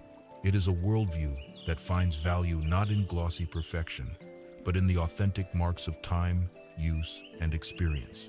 In a world obsessed with eternal youth and flawless presentation, wabi-sabi is a revolutionary call to embrace the beauty of our own transient, imperfect, and utterly human lives. Kintsugi is the ultimate expression of this. It finds beauty not just in imperfection, but in the very history of damage and recovery. You are the kintsugi bowl. Your life, like the cherished ceramic, was perhaps once moving along a path of perceived perfection. Then came the stumble, the shattering, the career that broke, the relationship that fell apart, the confidence that was fractured into 1,000 pieces. Our cultural conditioning tells us to sweep these shards under the rug, to pretend we were never broken. The wisdom of kintsugi invites us to do the opposite. It asks us to mindfully gather every piece of our experience, the pain, the grief, the shame, the learning, and to begin the patient work of repair. The lacquer we use is the practice we have been cultivating. It is the mindfulness that allows us to stay present with the sharpness of our pain. It is the acceptance that stops us from fighting the reality of the break. It is the self-compassion that allows us to hold our own broken pieces with a gentle and loving hand. This healing work is slow, it is internal, it is often done in the quiet darkness, but as the pieces begin to join, as our understanding deepens, we have a choice. We can try to cover the seams, or we can choose to apply the gold. The gold is the wisdom forged in the fire of our failure. It is the new resilience we discovered, the strength we never knew we had until we were forced to use it. It is the profound empathy that now allows us to connect with the suffering of others because we have intimately known our own. It is the humility that has replaced our old arrogance. It is the deeper understanding of what truly matters in life, a clarity that often only comes after our lesser priorities have been burned away. These qualities, resilience, empathy, humility, wisdom, are the precious gold. When we choose to see our healing in this light, our scars are no longer a source of shame. They become luminous veins of gold. They are the beautiful, undeniable proof of our capacity to heal, to grow, and to transform. The person who emerges from this process is not the same as the person who went in. They are stronger, more interesting, and more authentically beautiful, their character imbued with a depth that the unbroken self could never possess. This philosophy changes our relationship with our own life story. We learn to stop hiding the chapters that are filled with struggle. We see that these chapters are not parenthetical to our story. They are central to the plot. They are what gave our character depth and our journey meaning. We may even find the courage to share our story, not as a tale of victimhood, but as a testament to the human spirit's ability to mend. Our golden repairs can become a source of light for others who are sitting in the dark with their own shattered pieces, showing them that healing is possible and that a beautiful, whole life can be built not just in spite of our wounds, but because of them. This is the ultimate freedom from the tyranny of perfection. It is the permission to be fully, authentically human. Our history is not a liability. It is our unique tapestry. Our failures are not blemishes. They are the brushstrokes that give our life's painting its texture and depth. To embrace the way of kintsugi is to honor the totality of our journey, to find beauty in our own resilience, and to understand that our most painful cracks, when filled with the gold of awareness and self-love, can become our most stunning features. By honoring our history in this way, by integrating our past into a more beautiful present, we are no longer defined or trapped by it. We carry our story, with all its golden seams, with a newfound sense of grace and wholeness. This raises a new and subtle question. How do we carry this rich and complex history, with all its lessons and scars, without letting it cloud our ability to meet the present moment with freshness, curiosity, and a sense of new possibility? This leads us to the vital practice of cultivating a beginner's mind. Having learned to honor our past, seeing even our most painful cracks as luminous veins of gold in the beautiful, ongoing artwork of our lives, we arrive at a delicate and crucial juncture. We have integrated our history. We carry the wisdom of our stumbles with a newfound grace. Yet, this very richness of experience presents a new challenge. Our past, with all its lessons and scars, can become a heavy filter through which we see the present. Our successes can breed a subtle arrogance, a belief that we know how things work. Our failures can create a thick armor of fear and cynicism, a conviction that we know how things will go wrong. We risk becoming experts in our own lives, and in doing so, we risk losing the very quality that makes life worth living, the capacity for wonder. This is why the path calls for the cultivation of Shoshin, the beginner's mind. Shoshin is a core concept in Zen Buddhism, translated simply as beginner's mind. It refers to the practice of approaching every moment, every task, every encounter, with the same attitude as a true beginner, an attitude of openness, eagerness, curiosity, and a complete lack of preconceptions. It is the mind of a child seeing the ocean for the first time, a mind free from the burden of expectation. The great Zen teacher, Shunryu Suzuki, famously said, "In the beginner's mind, there are many possibilities, but in the expert's mind, there are few." The expert's mind is a mind that is full. It is full of theories, opinions, past experiences, and judgments. When it encounters a new situation, it doesn't see the situation itself. It sees a category. It thinks, "Oh, this is just like that other time," and immediately applies an old solution or an old fear. The expert mind is efficient, but it is closed. It is a library where all the books have already been written. The beginner's mind, in contrast, is empty and spacious. It is a blank page, ready to receive the truth of the present moment, whatever that may be. For most of us, success is the primary architect of the expert's mind. As we accumulate knowledge and achieve positive outcomes, we begin to believe in our own narrative of competence. We develop formulas and strategies that have worked in the past, and we begin to apply them with less and less awareness. This can lead to a dangerous complacency, a subtle arrogance that creates blind spots. We stop listening deeply. We stop asking fundamental questions because we believe we already have the answers. Then comes the stumble. A major failure is a devastating blow to the expert's mind. It is a moment of profound humiliation. The strategies that always worked suddenly fail. The knowledge we held with such certainty is proven to be incomplete or incorrect. The world we thought we understood reveals itself to be far more complex and unpredictable than we imagined. This experience can be terrifying, but seen from a deeper perspective, it is a blessing in a harsh disguise. The stumble is a forced reset. It shatters the illusion of our expertise and plunges us, whether we like it or not, back into the raw, uncomfortable, and yet profoundly fertile state of not knowing. The failure violently empties our cup, creating a space where true learning can once again occur. It strips away our arrogance and forces us to become beginners again. This is a sacred opportunity. There is a classic Zen story that perfectly illustrates this principle. A highly educated and respected university professor who had read dozens of books on philosophy and religion went to visit a wise old Zen master to inquire about Zen. He arrived and immediately began to speak, showcasing his vast intellectual knowledge, explaining all his theories about enlightenment and the nature of reality. The Zen master listened patiently, then said, "Let us have some tea." He began to prepare the tea with simple, deliberate movements. When it was ready, he took the professor's cup and began to pour. He filled the cup to the brim, but he did not stop. The hot tea began to overflow, spilling onto the saucer and then onto the table. The professor, unable to contain his agitation, cried out, "Stop! The cup is full. No more will go in." The Zen master calmly stopped pouring, looked at the professor, and said, "Like this cup, you are full of your own opinions and speculations. You come to me to ask about Zen, but how can I show you anything unless you first empty your cup?" This story is a mirror for our own condition. We approach our lives, our work, our relationships, and the aftermath of our failures with a full cup. It is full of our fears from past experiences, full of our rigid ideas about how things are supposed to be, full of our judgments about ourselves and others. We leave no room for reality to be anything other than what we already think it is. To practice beginner's mind is to consciously, intentionally empty our cup, moment by moment. How do we cultivate this state in our daily lives?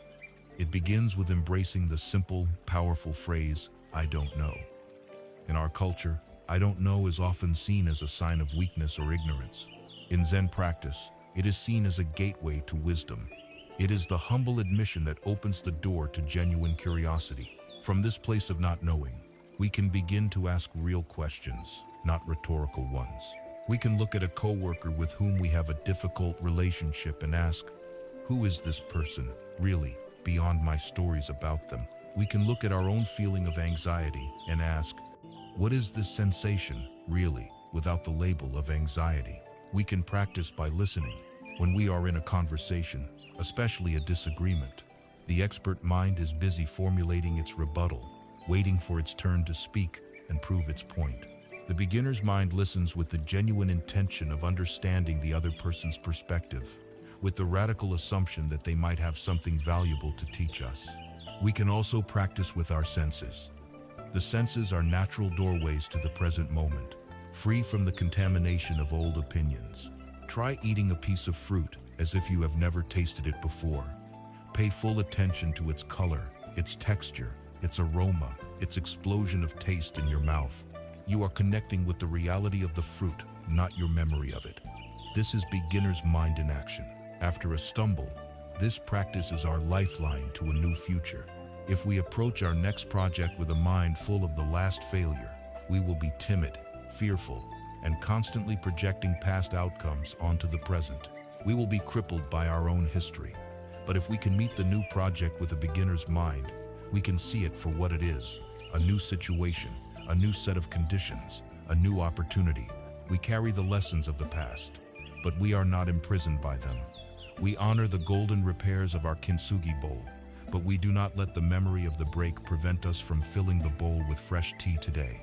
The beginner's mind is the spirit of compassionate curiosity turned towards all of existence. It is the practice that keeps our journey alive, fresh, and filled with a sense of wonder. It ensures that we remain students of life, forever open to its infinite possibilities and its endless lessons. It is the antidote to the rigidity of dogma and the arrogance of expertise. This state of open, curious, and non-judgmental awareness is a beautiful and profoundly intelligent way to move through the world. But this very openness requires a deep ethical rudder to guide it. When we are open to all possibilities, it becomes imperative that we are grounded in a firm commitment to act in a way that is skillful and beneficial. How do we navigate this field of infinite possibility without causing harm, either to ourselves or to others? This fundamental need for a guiding principle of conduct leads us to the heart of all ethical practice, the vow of ahimsa, or non-harming. With our minds made open and curious through the practice of Shoshin, the beginner's mind, We stand ready to engage with life in a new way. We are no longer prisoners of our past expertise or our past failures. We are open to the infinite possibilities of the present moment. But this very openness, this power to begin anew, requires a deep and unwavering ethical compass to guide it. A ship with its sails unfurled to the wind needs a rudder to ensure it doesn't drift into treacherous waters or collide with other vessels. In our practice, that rudder is the foundational principle of ahimsa, or non-harming. It is the bedrock upon which the entire edifice of a wise and compassionate life is built. Ahimsa is a Sanskrit word that translates as non-violence or non-harming. It is far more than a passive refusal to commit physical violence. It is an active, dynamic practice of cultivating a profound reverence for life in all its forms. It is the conscious and continuous intention to refrain from causing harm through our thoughts, our words, and our actions. This principle is not directed only towards others. Crucially, it is also directed towards ourselves. After a stumble, when we are at our most vulnerable, the practice of ahimsa towards the self is both the most difficult and the most essential task we face.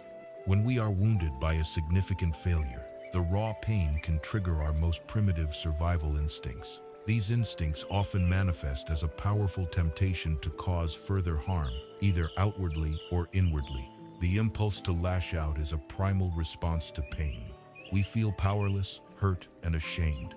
And in a misguided attempt to reclaim a sense of agency, we want to make someone else feel the pain we are feeling. This can manifest as seeking revenge on those we feel have wronged us, engaging in destructive gossip to ruin their reputation, or simply erupting in angry, blame-filled tirades.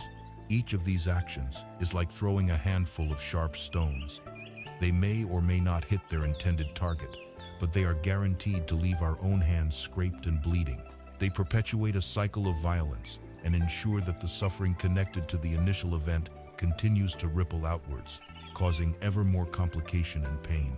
If the aggressive energy cannot be directed outwards, it is often turned back upon ourselves.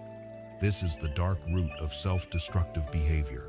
We become convinced, on some deep level, that we deserve to suffer for our failure. So, we punish ourselves. We engage in relentless self-criticism, a form of verbal self-violence that can be more damaging than any physical blow. We neglect our health, depriving ourselves of sleep, proper nutrition, or exercise. We might numb the pain with alcohol, drugs, or other addictive behaviors that we know are causing us long-term harm. We isolate ourselves from the support of our sangha, believing we are unworthy of connection. Each of these actions is a violation of the principle of ahimsa. It is a tragic, misdirected attempt at atonement that only serves to deepen the original wound and delay any possibility of genuine healing. The practice of ahimsa is the wisest and most effective path to recovery. It is the adoption of the physician's sacred vow: first, do no harm. When we are wounded, the immediate priority is to stop the bleeding. Before we can even think about healing, we must first stop causing additional injury. This requires a profound and courageous restraint. It asks us to pause before we act, to take a mindful breath before we speak, and to look at our impulses through a new lens. That lens is the simple, powerful question: in the long run, will this action lead to more peace and well-being, or will it lead to more suffering and harm for myself and for others? Will lashing out in anger truly bring me lasting peace, or will it just entangle me further in a web of conflict and regret? Will neglecting my body and mind truly solve my problems, or will it simply leave me weaker and less equipped to face them? Will isolating myself from those who care about me truly protect me, or will it just deepen my sense of shame and despair? When we ask these questions with honesty, the wise path becomes clear. Ahimsa is not about moralistic rule following. It is a profoundly pragmatic strategy for the reduction of suffering. The Buddha told a powerful parable that speaks directly to this wisdom. A man was out walking when he was suddenly shot by an arrow coated in a fast-acting poison. He fell to the ground, critically wounded. His friends and family rushed to his side, frantic to find a surgeon to remove the arrow and treat the wound before the poison could kill him. But the wounded man held up his hand and refused all help. "Before you remove this arrow," he declared, "I must first know the answers to several questions. Who was the man who shot me? To what caste and clan does he belong? Was he tall or was he short? Where does he live? What kind of wood was the shaft of the arrow made from? What type of bird supplied the feathers for its flight? What kind of sinew was used to bind them? What was the precise formula of the poison on the tip? The Buddha pointed out the tragic absurdity of this situation. The man would surely die long before he ever received the answers to his speculative questions. The only urgent, necessary, and compassionate task at hand was to remove the arrow. The identity of the archer and the construction of the arrow were irrelevant details in the face of the immediate, life-threatening reality of the wound. This parable is a perfect mirror for our own experience after a stumble. The failure, the loss, the betrayal. This is the poisoned arrow striking us. The ensuing pain, shame, and anxiety is the poison spreading through our system. Our obsessive need to assign blame, who shot me? Our endless analysis of every contributing factor. What wood was the arrow made of? Our fantasies of revenge, our litanies of regret. These are all distractions. They are the wounded man's irrelevant questions. They prevent us from attending to the one thing that matters, healing the wound. The practice of ahimsa is the wisdom to prioritize removing the arrow.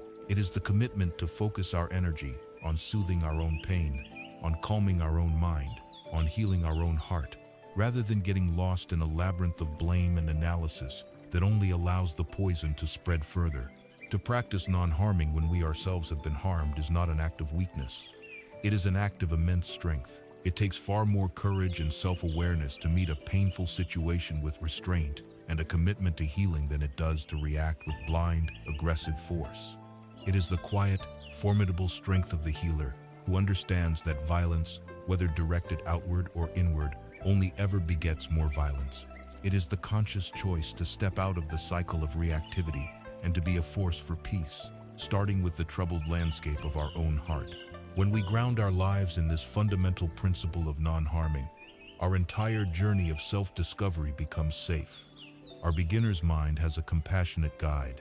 Our interactions with our Sangha are protected. Our efforts are guided by a commitment to well-being.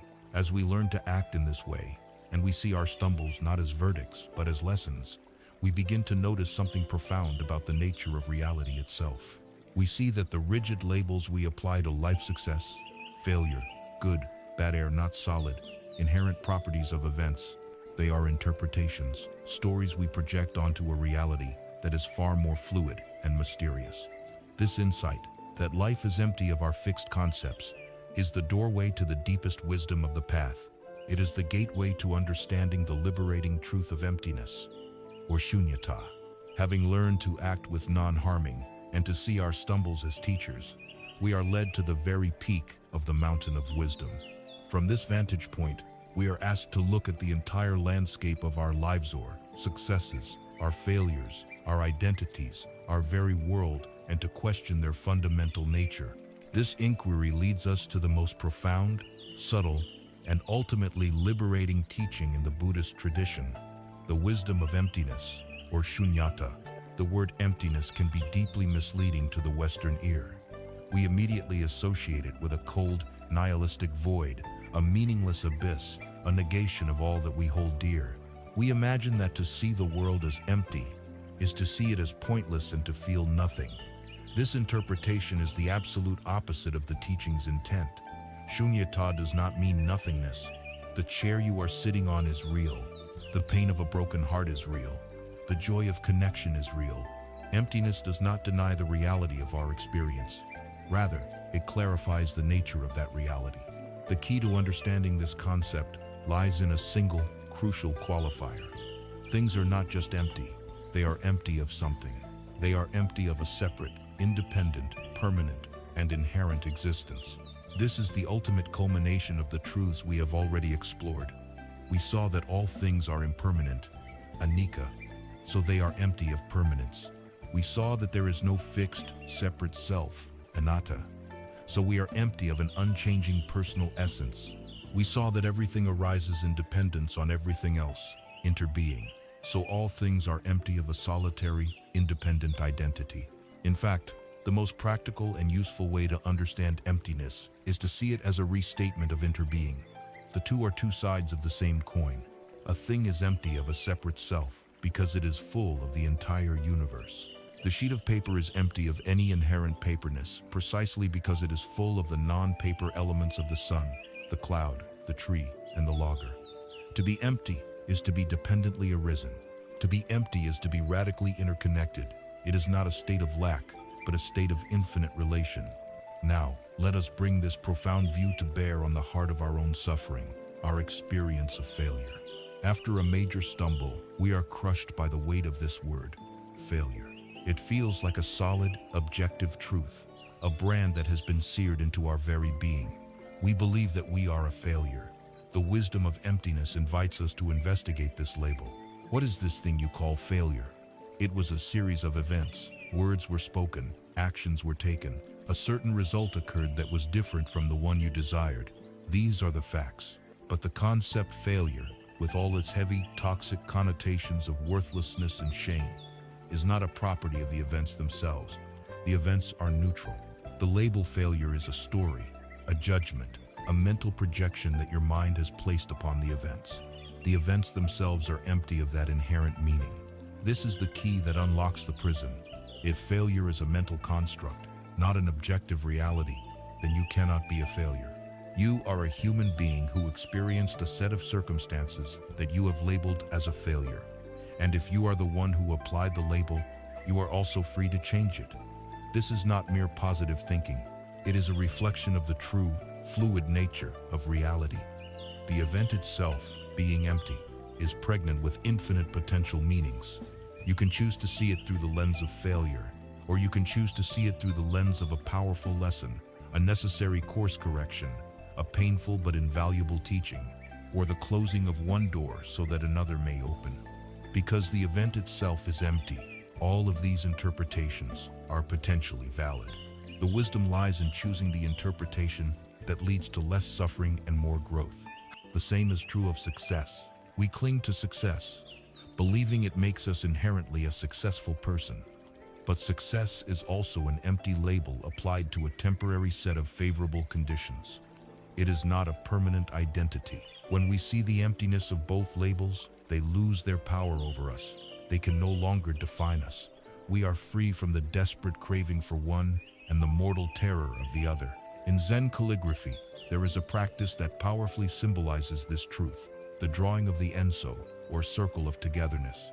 A master will take a brush, load it with black ink, take a deep, centering breath, and then in a single, fluid, expressive movement, draw a circle on a sheet of white paper. The circle is often imperfect, with a slight wobble or a small gap where the ends do not quite meet, reflecting the wabi-sabi beauty of imperfection. This simple circle is perhaps the most profound symbol in Zen, for it represents the two inseparable sides of reality. On the one hand, the circle is form. It is the visible world, the universe, the fullness of all phenomena, wholeness, completeness, and enlightenment itself. On the other hand, the circle encloses a space of pure emptiness. It is the void, the unmanifest, the boundless potential from which all forms arise. The Enso teaches us visually that form is emptiness, and emptiness is form. The tangible world we experience is constantly arising from and returning to a field of infinite, formless potential. The two are not separate.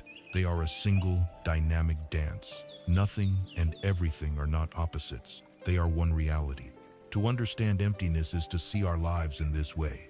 Our stumbles and our successes are the visible ink of the Enso. They are real, tangible forms that have appeared in our lives.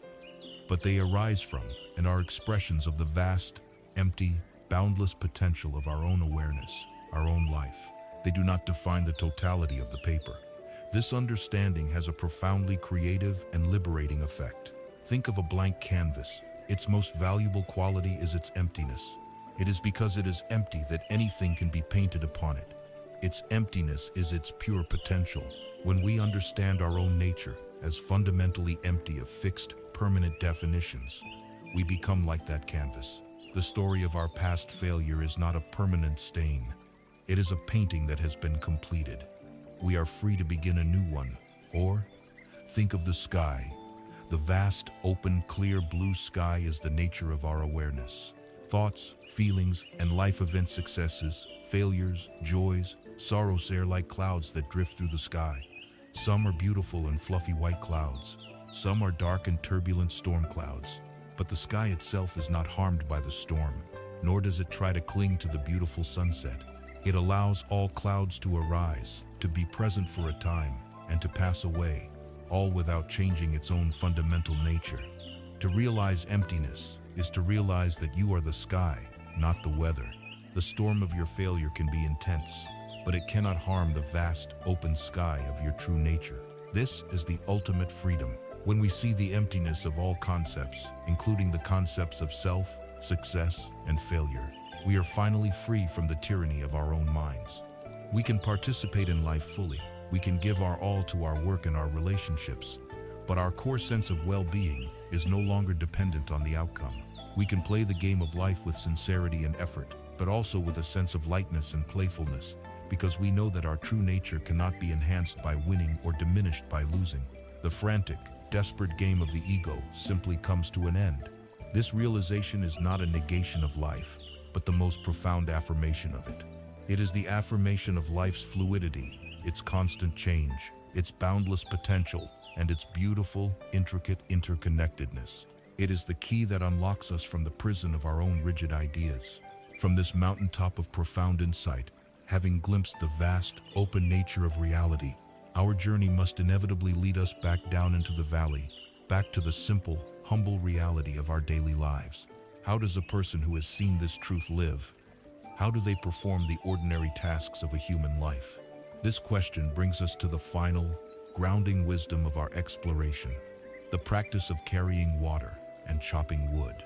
Having journeyed to the highest philosophical peaks, to the vast open sky of emptiness, we are met with a silence that is full of profound peace. We have seen that our successes and failures are not solid entities, that our very self is not a fixed thing, but a dynamic, interconnected process. In this realization, the chains of attachment and aversion fall away. There is a temptation, in this state of liberation, to believe that the work is done, that we can now reside on this mountaintop of insight, far above the messy, complicated world below. But this is the final, most subtle illusion. The ultimate purpose of climbing the mountain is not to stay there. It is to gain a clearer view of the valley, and then to return to it, to live in it with the wisdom and compassion we have cultivated. The path does not end with enlightenment. The path leads us back to the simple, humble, and sacred ground of our ordinary lives. There is a famous saying in Zen that encapsulates this entire journey. Before enlightenment, chop wood, carry water. After enlightenment, chop wood, carry water. This koan-like statement is the final, grounding instruction of the path. On the surface, it seems paradoxical. If nothing changes, what is the point of the entire journey? But the wisdom of the saying lies not in the outward action, but in the inner quality of awareness with which the action is performed. Before our practice deepens, we chop wood and carry water as chores, as burdens. While our body is engaged in the physical task of chopping wood, our mind is elsewhere. It is lost in the past, regretting a mistake we made yesterday, or it is lost in the future, anxiously planning the next task. We are thinking about the heavy water buckets we still need to carry, resenting the effort, wishing we were doing something else, something more important or more pleasant.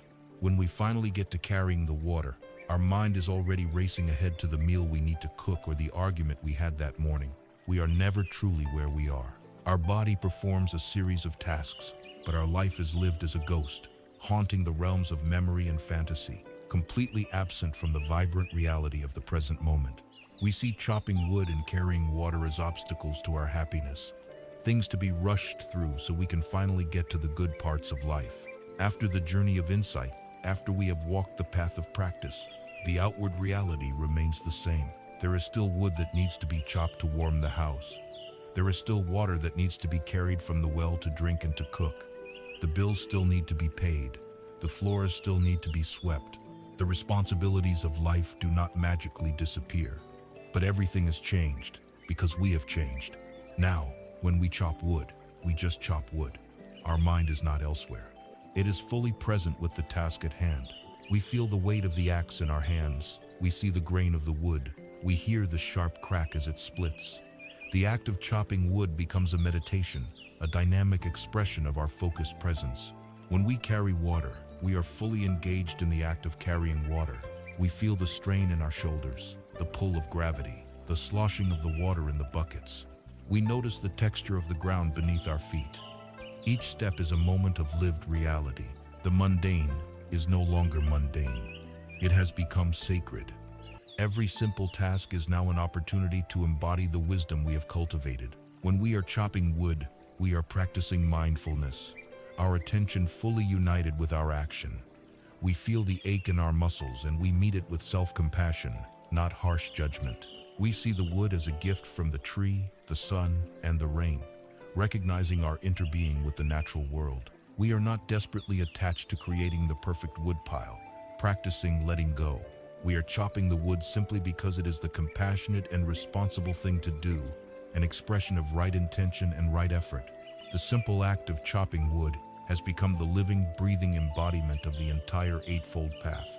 Life is no longer a series of chores to be overcome. It is a series of precious moments to be fully inhabited.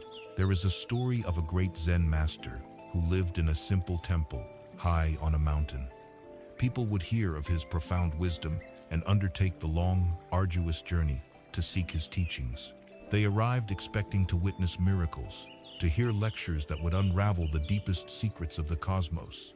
But when they got there, they were often disappointed. They would find a simple old man, quietly going about his day. They would watch him for days, and all they would see him do was meticulously sweep the fallen leaves from the temple courtyard, tend to his small vegetable garden with gentle care, mindfully wash his single bowl after each meal, and sit in silent meditation.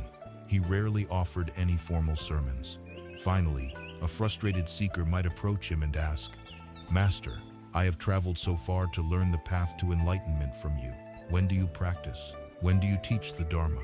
The master might pause his sweeping, lean on his broom, and offer a gentle smile. "When I sweep the leaves," he might say, "I just sweep the leaves. This sweeping is my practice. This garden is the Dharma. There is nothing else to teach. The lesson is profound. Enlightenment is not a spectacular, otherworldly state to be achieved. It is the simple, radical act of doing whatever you are doing with your whole being. The sacred is not hidden in a distant heaven. It is hidden in plain sight, in the very fabric of our ordinary, everyday lives. This wisdom is our ultimate refuge when we face the inevitable challenges of the future. The journey of practice does not grant us immunity from life's difficulties. The rains will still come, the winds will still blow, and we will undoubtedly stumble again. The world will not stop presenting us with loss, disappointment, and pain. The crucial difference is that we are no longer the same person who meets these challenges. Before, a stumble would trigger an automatic, unconscious cascade of fear, shame, blame, and reactivity. We were a ship without a rudder, tossed about by every wave. Now, we have a toolkit. When the next stumble comes, we have the anchor of mindfulness to keep us steady in the storm. We have the soothing balm of self-compassion to tend to our own wounds. We have the spacious perspective of impermanence and interbeing to remind us that this, too, shall pass, and that we are not alone. We have the ethical compass of ahimsa to guide our actions. We have the wisdom of the middle way to apply our efforts skillfully. The external event may be the same, but our inner capacity to meet it with grace, resilience, and wisdom has been fundamentally transformed. Life has not changed, but we have. The ultimate goal of this path, then, is not to escape from the world into some blissful, detached state. It is to become more fully, more deeply, and more intimately engaged with the beautiful, heartbreaking, and sacred reality of our human lives. The highest wisdom of emptiness finds its most authentic expression in the humble, mindful act of washing a single cup. The profound peace of enlightenment is discovered in the simple, present moment reality of carrying water and chopping wood. We began this journey together with the image of a potter, watching a beautiful creation collapse into a simple mound of clay. We asked what secret allowed him to meet this collapse not with anger or despair, but with a quiet, knowing smile. Now, after our long exploration, we can begin to understand. We have walked a path that led us from the raw, isolating pain of our own stumbles into the very heart of the human condition. We acknowledged the pervasive truth of our dissatisfaction, our dukkha, and saw its roots in our struggle against the ceaseless river of impermanence. We dared to look in the mirror and found not a solid, fixed self, but a dynamic, selfless process, freeing us from the prison of a static identity. From this ground of wisdom, we cultivated the tools of practice. We learned to anchor ourselves in the present moment through mindfulness, to tend to our own pain with the gentle balm of self-compassion, and to find strength and perspective in the supportive embrace of community. We discovered that the obstacle is not in the way, but that the obstacle is the way, and that our most painful cracks can be repaired with the gold of our own earned wisdom. The ultimate message of this journey is a profound redefinition of peace. We are taught to believe that peace is a destination, a far-off, tranquil harbor where the waters are always calm and the skies are always clear. We believe it is the absence of problems, the absence of failure, the absence of pain. But this is a fantasy, and the pursuit of it only leads to more anxiety and disappointment. The wisdom of this path teaches us that true peace is not the absence of waves, but the skill of learning how to surf. It is not the absence of storms, but the ability to find the quiet, unshakable center within the storm itself. Peace is not a place we arrive at. It is a way of being that we cultivate within ourselves. It is the inner stability of the sky that is not disturbed by the passing weather of our thoughts, our emotions, and our life circumstances. It is the quiet confidence that, no matter how many times the pot may collapse, we have the capacity to gather the clay and begin again. And so, we are left not with a set of answers, but with a new way of living. You do not need to retreat to a monastery or become a different person. The tools for this transformative practice are already in your possession. They are as close as your next breath, as available as the choice to meet your own inner critic with a thought of kindness, as simple as feeling your feet on the floor. The future will undoubtedly bring more challenges, more uncertainties, more stumbles. This is the nature of life. But this knowledge need no longer be a source of fear. Instead, it can be seen as a promise of more opportunities to practice, to learn, to deepen our compassion, and to grow in wisdom. You are the potter. The clay of your life may at times be a shapeless mound, but you now possess a profound understanding of its nature and the skillful hands with which to shape it. The goal is not to create one final, perfect pot that will never break. The goal is to fall in love with the sacred, creative, and endless process of shaping itself.